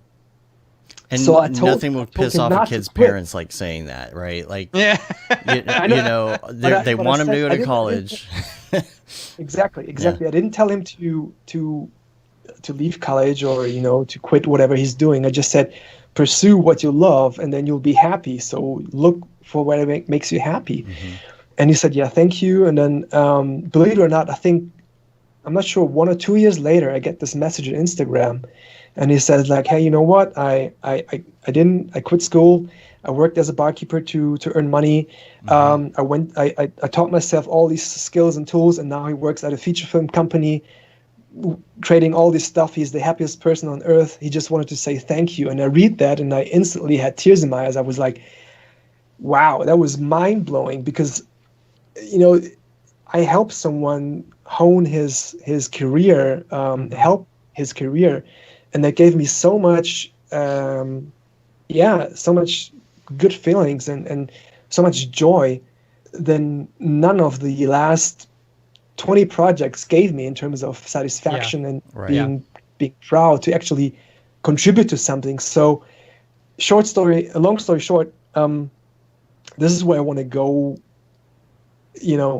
looking onwards, like teaching more and giving back more and helping people, because the value, what you give, same as you guys, you share knowledge, and you share, tips and tricks and wisdom that you've gained over the years, and you connect people, and that is so much more valuable than any beautiful promo can be.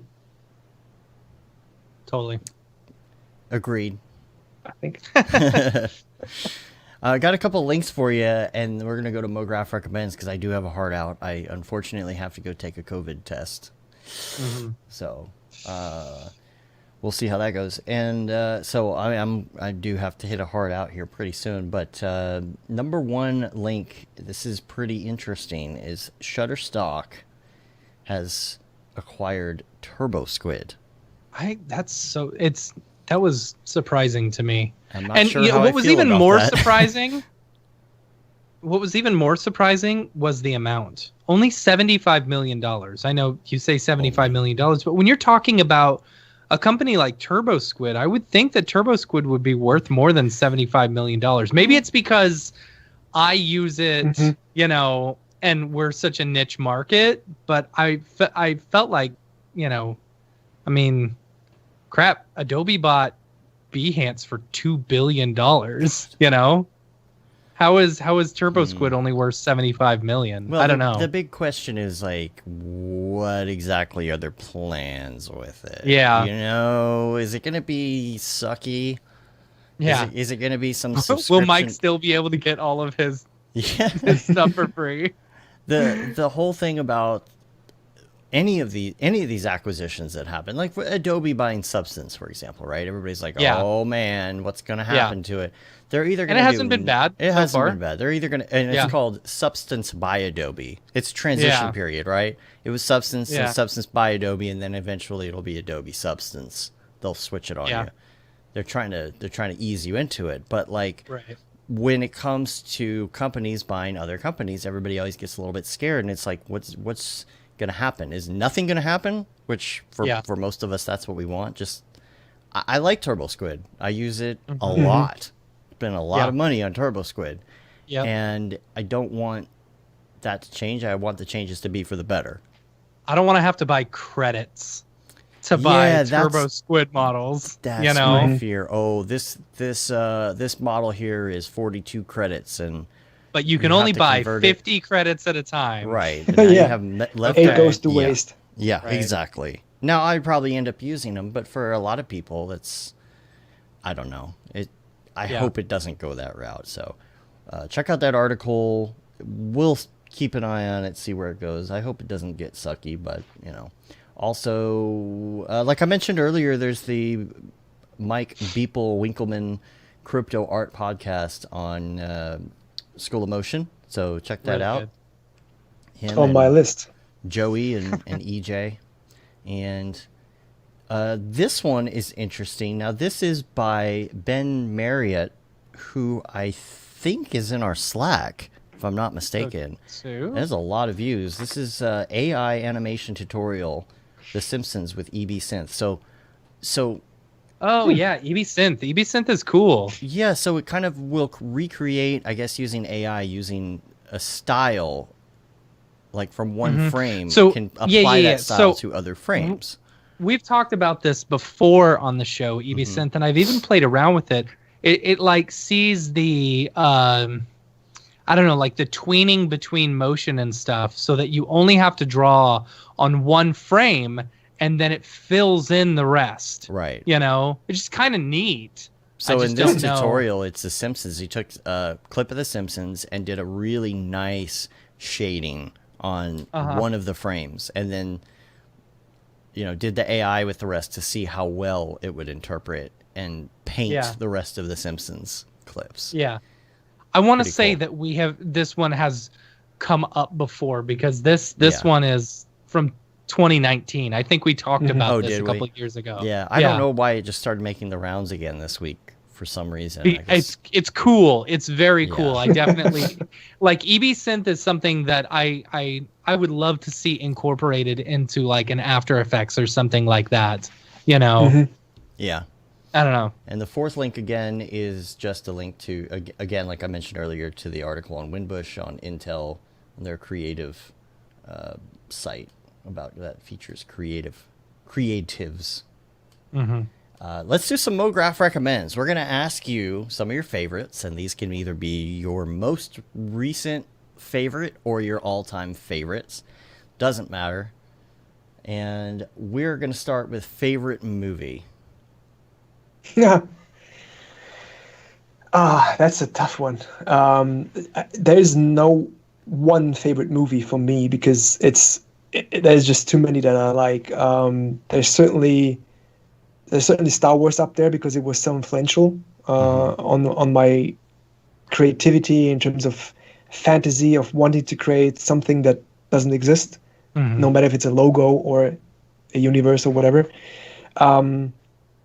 But of course, there's a couple of movies that I really think are really touching my heart, and it's a bunch. I'll name a bunch if I may. So, for example, Iron Giant is a very underestimated movie. Yeah. Brad Bird's Iron Giant. So, and of course, movies that have the whole roller coaster of emotions that make you laugh, make you cry, and certainly a lot of the Pixar movies are in there. Soul, for example, as the last example. I just saw Soul last week, and it's so good. The same goes for Inside Out, Coco, all these movies Coco. that have a very strong message. And these movies could work as animated movies, drawn, like live action. It's the story that matters, and these are some of my favorites for sure. For even Shawshank Redemption, if you want to have like that's a good one. Old school, like a classic one. That's definitely Seven, maybe also in terms of the feels, and also it had a big impact for me in terms of title design. That's something that really resonates with me. I can really remember that. I was so fascinated by the opening titles of that one. Freaking Interstellar got to me, man. Yeah, Interstellar was good. Got me in the feels as well. What about music? Music, a mix, really depends on the mood. Like my favorite band is certainly Coldplay. Been to countless concerts. Always inspired by their energy and creativity, and being humble, and also the effort they put into every, not just necessarily every song, but every show. Their creativity is amazing. I just love their songs. But Coldplay is also one of those where, like, you know, people, you almost don't want to admit that you listen to Coldplay. You know what I'm saying? Because I don't know why they had such a bad rap, you know, but like I went through a big Coldplay phase, like, I don't know, 10, 15 years ago. And I'm like, I don't know why everybody like disses on Coldplay so much. Yeah. I don't care. I love them. I love them. I know what you mean. I've heard this before when I say Coldplay, go like, oh, Coldplay, oh, you know, it's like, but I don't. 40-year-old version. Hate bands that are popular, right? Yeah. Say again? I said it's cool to hate bands that are popular. Yeah. Well, here's the thing. I saw Coldplay live in my friend Steve Holmes that I visited. He lived in the US back then. He's also a guy who's responsible for teaching me a lot of After Effects, by the way. He used to be like one of the big back with Brian Meffett, Total Training. That was his thing back then on DVDs. So he's one of my best friends, and he introduced me to Coldplay back with the album Parachutes, and they played that. And I was there in the University of Berkeley in the auditorium with, I don't know, maybe 1,000 people or something. So that was like one of the first minor concerts, and they were unknown in Germany back then. So I started to like them before they were super popular, and I grew liking them. So it's not like I like them because they're popular. So that's a little bit of an excuse. You liked them before they were cool. Yeah, exactly. I mean, that's a fact. That's a fact. But also I listened to a lot of like hip hop, a lot of, you know, anything Macklemore, Jay-Z, like old school stuff. A little bit of Puff Daddy and B.I.G. and like I grew up with that music as well, so I like to listen to that as well. And sometimes when I want to work really hard, like some good question. Fatboy Slim. Yeah. You gotta have that work music, like client deadline music. Like, you got 1 hour to get this done. Blast it. Yeah.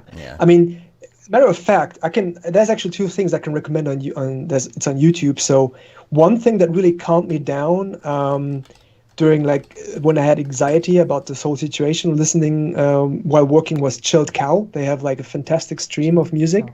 Okay. You can check that out. It's really lovely. And the other thing is Fatboy Slim's channel. He made a couple of remixes for a few weeks, I think, during lockdown. He stopped that because who knows when it ends, but he has a bunch of remixes that are between an hour and an hour 20 long, and you can listen to all of them. They're just so good. It's ridiculous. And what TV shows have you been watching in quarantine? What's the good ones right now? Well, Dave, I'll let you guess. Mandalorian. Yeah. Right. It was an easy one, right? Yeah. Yeah. Number one. Yeah, I was. Yeah, that was. I was blown away by it, really. Yeah. What do you think about the slow pacing that some people don't enjoy about it? Oh, that's what I enjoy about it. Okay. The slow pacing. Setup, yeah. Yeah, me too. The setup, taking time to expand on things and not have something rush through frame, and say, yeah, it was in there, you blink and you miss, but actually taking the time to build things up. And yes, there are a few slow episodes and a few ones that are not so good, but the build-up is crazy. And especially for season 2, where you just almost every after the 3rd episode, I was like, wow, how can they raise that? And they kept raising it with every episode until the end. It was just like, yeah. I think it's a great binge-worthy show, totally. all because of that.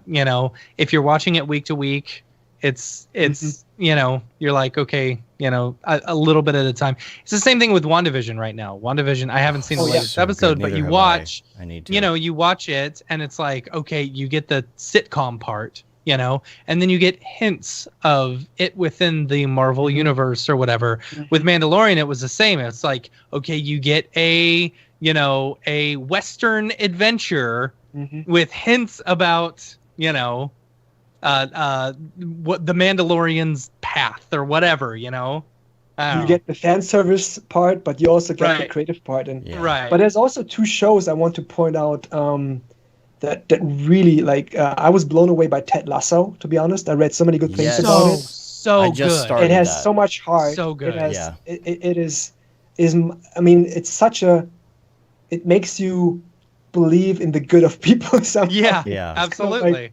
You just go like, oh man, there's nice people out there. Although it's just a show, but still, obviously there's people like that in real life. Was it based on and the other thing is or something, right? It was based on a commercial. Yeah.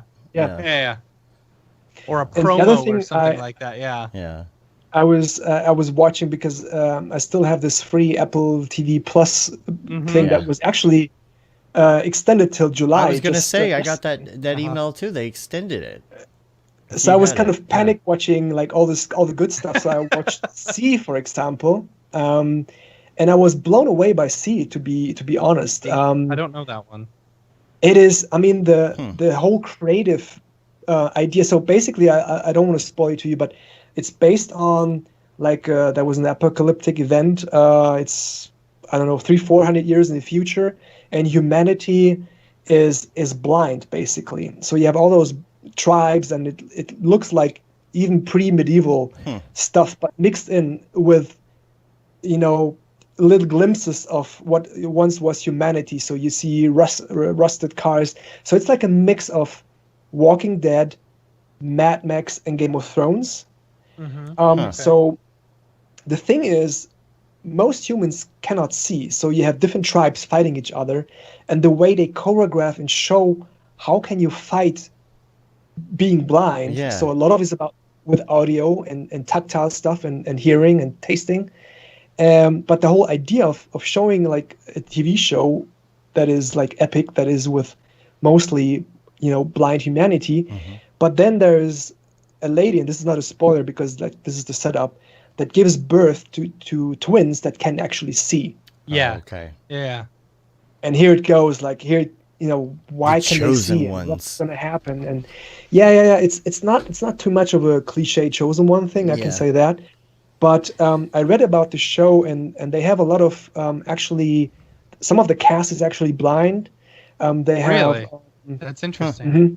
So they have people who give them recommendations and tips on how they can make it more believable that are blind. So they have counselors that are blind, and I really liked it.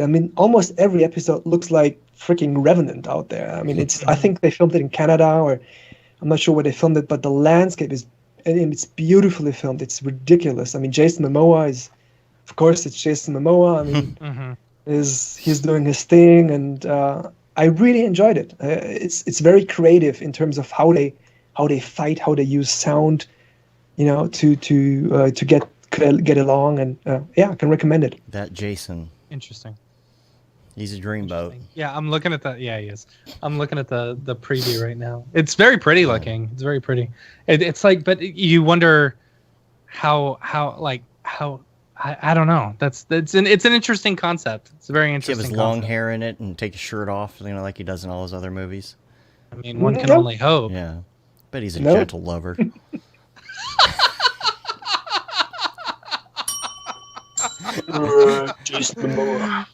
That's funny. Yeah, I'm gonna have to check that out because I did get that extension. I feel like that Apple should just like, if you're paying monthly for your iPhone, you should just be getting their I video agree. service for free. Come on now. Yeah. I mean, to be honest, I've also watched the morning show, and I like that one as Yeah, well. I mean, I touched did- on yeah, I very. did. Oh, I did. You I didn't? got like 2 episodes in, and I'm just like, I'm not into this. I'm not into this. have you watched For All Like- Mankind though? No. Oh, No, not yet. oh, watch. It's good? Yeah, yeah. Watch. I'm ready for season 2 Nice. for sure. The next one on the list is favorite podcast. If you listen to podcasts, Mograph.com. yeah, right? Correct Listen to answer. I do. To be honest, I jumped on the podcast train quite late. I didn't take it too. I don't know. I wouldn't say too seriously, but I didn't have it on my radar so much. Starting when I was on the show For the Future, I started to listen to their podcast, which I really enjoy, because it gives you a lot of tips about the whole business of design and creativity. So, but that led me to other podcasts. The couple of German ones, Matthew Mockridge had one that was really good about personal growth and life hacks and stuff like that. That I enjoyed. The Gary Vee podcast is good in. I mean, it's a lot that you have to take in, and his style is sometimes a little bit too much for me. But you have to know how to take it and take out the actual message. So you have to know how you take it. Yeah. And of course yours. Well, And of course. yeah. What about favorite plugin? Favorite plugin for Cinema 4D is certainly the CV Smart stuff for Illustrator, because I work with a lot of Illustrator files, so that's something I use regularly when working with typography or logos. And still, a lot of for people don't After know about Effects, that. Yeah, Yeah. it's crazy good. It's crazy good. So you have to try that. For After Effects, it's definitely 2 sets of plugins that I use like every day that I literally cannot live without. It's the Boris FX Sapphire plugins. That's, I mean, stuff that I've been using for, I don't know, 16, 15 years, something like that. Cool. The same applies for all the Red Giant stuff. Starting with all back when it was trap code, like all the particular stuff. Yeah. Can't do without that. Obviously, a Magic Bullet is also one of the things that I couldn't live without.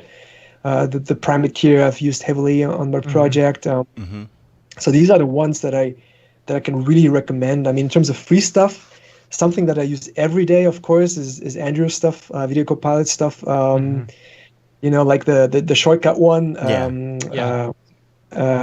Console. Yeah. FX PC console. FX console. FX console. Yeah. I mean, literally, I cannot use After Effects without it. That's something that I use, even just for creating, not just for getting the effect that you want, just using it like Spotlight on the Mac, like shortcut, bam, type in PA, and you instantly have particular listed up. But also how often, I cannot even describe how often I use it to create drafts, style frames, mood frames for clients.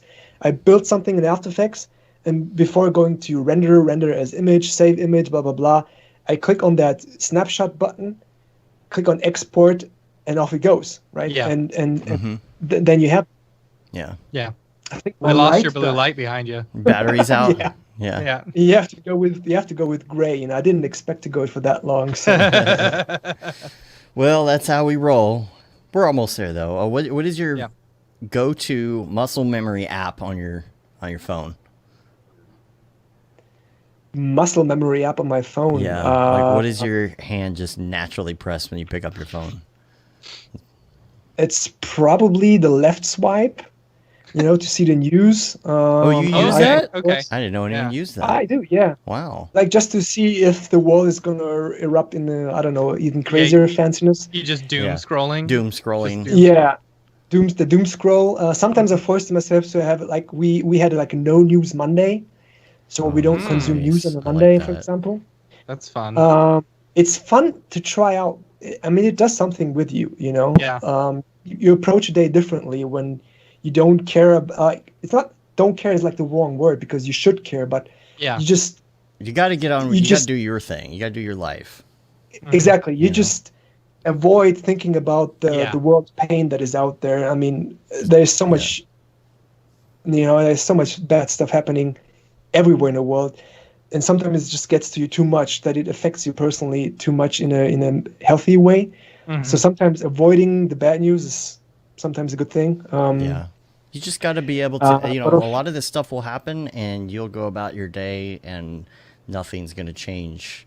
Like, it's not going to really affect you, and you're just barraged with all this doom all the time. Sometimes it's good to realize, hey, that's not really going to change what I'm going to do today. And I don't always take my advice. That's for true. But, I mean, I do shut it off a lot. It gets to a point where delete Facebook, shut it off, ignore it for a while, try and just not be addicted to it. I think that's the thing. You get addicted to doom scrolling. You do. It's awful. You do. And you hate yourself for doing it.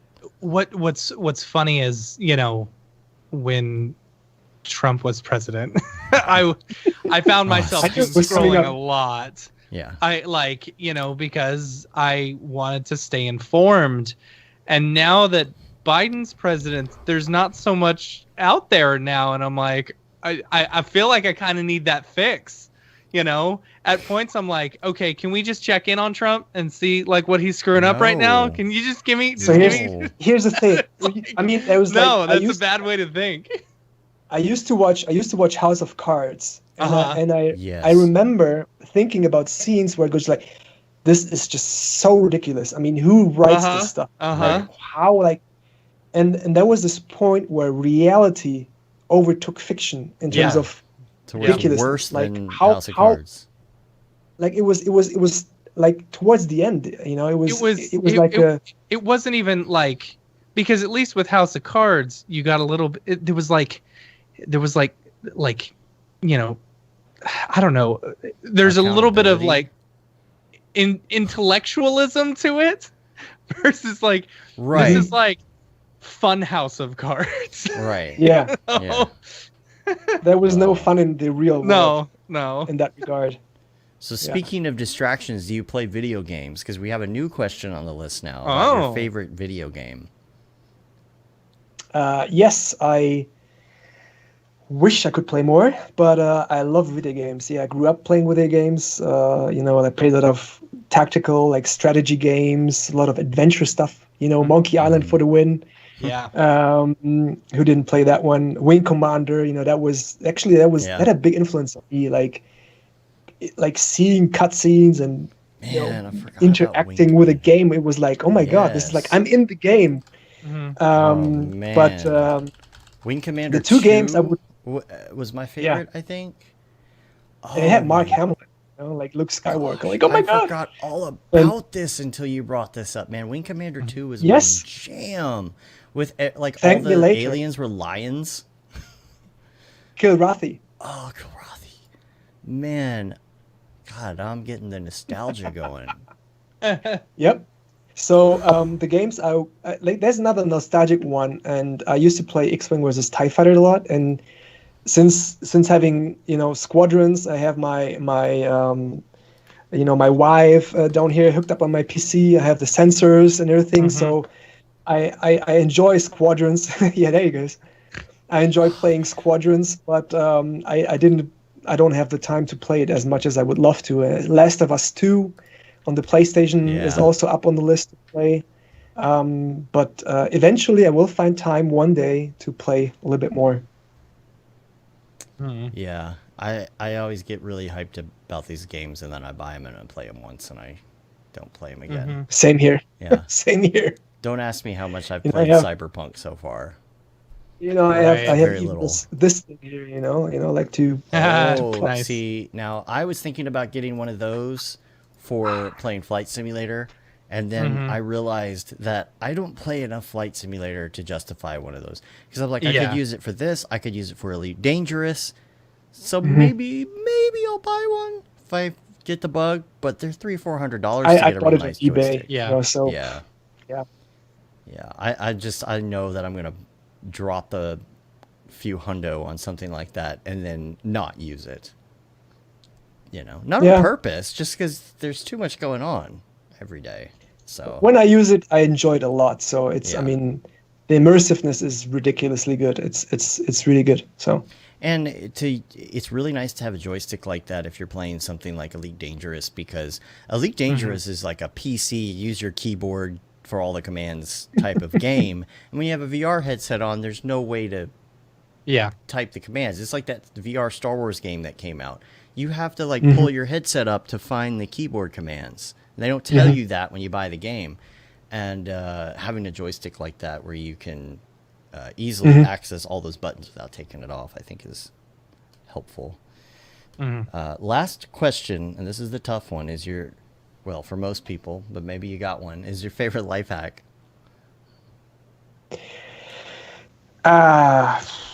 It is a tough one, but I think the ultimate life hack is like what I touched base upon previously. It's actually a simple one, and it's really coming back to love what you do. Because if you love what you do, you will be an endlessly more happier person in terms of where because you spend so much money on your work, so much time on your work. No matter what you work, I mean, everyone has to work something between 6 and 12 hours a day, unfortunately. So you spend a significant time of your life working. And if you go into work and you hate it, I mean, chances are you're going to be a miserable person. Yeah. Not to say that you have to be an artist or something. I mean, we are in a lucky position to, you know, having art and design and creativity as something that is easily likable, as someone that likes this job, you know. This is also flawed. This is also risk, because you end up liking it so much that you just say, you know what, screw that. I'm just going to work for 18 hours. I'm just going to do this for free because I want to have the exposure. So there's a lot of risks involved that in our region. But overall, I would say the biggest life hack is really love what you do, because then it doesn't feel like work, and then you'll be endlessly happier instead of hating your everyday life. Yeah, I think right now when it comes to work, I am enjoying what I do. It doesn't mean I don't get stressed about work or getting projects done, or even, you know, getting Mograph stuff done. I do get stressed about it. But like one of the things is, especially I think during COVID, I get bored easily. If I take 2 days off because I need to relax, it's fun for those 2 days, and then I'm ready to go again. And liking what I do. Because you don't have kids around at all time. Well, sometimes. Sometimes.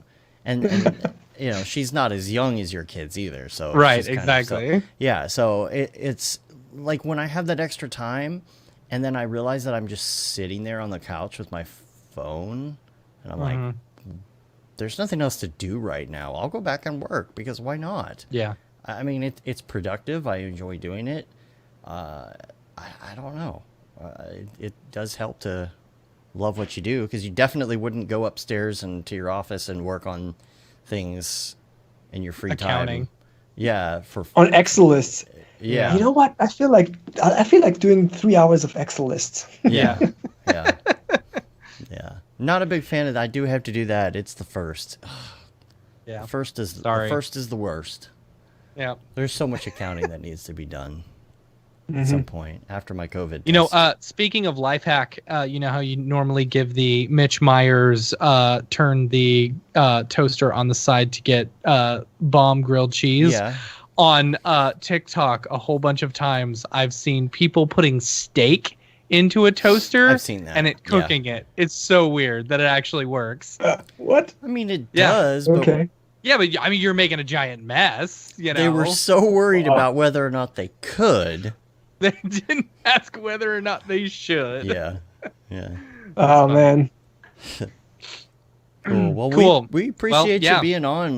We're excited to see what develops with your short, and people that want to follow you online. Where can they get the latest screen grabs and snapshots of what you're working on?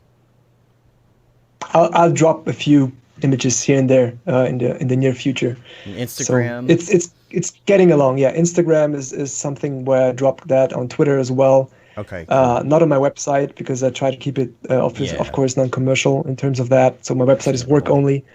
Yeah. But yeah, Instagram, Twitter is something they can see that, and yeah. Thanks for having me. Your handle on Instagram is HR Animator. Mm-hmm. Correct. In case you want to go check out his work. And on Twitter, it's HR Animation, so it's a little bit different. We'll put all the links in the show notes. You can check it out. As long as they can get to your website, they can find all the things.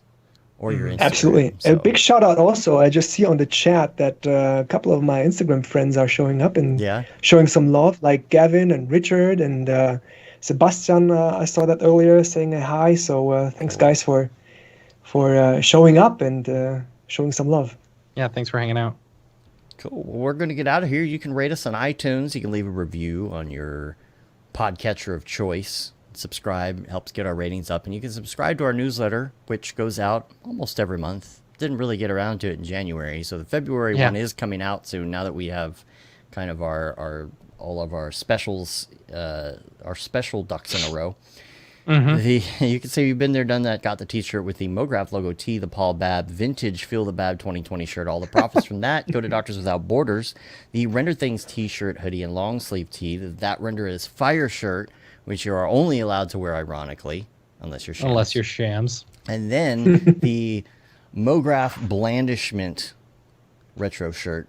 Check that out. Mograph.com. We're on Facebook, Twitter, Instagram, YouTube, Mograph.com, all the things. Just do a Google search for us for the first result. Bam! Google Foo. Yeah. Been working on that for a while. All right. I think that's it. Anything else?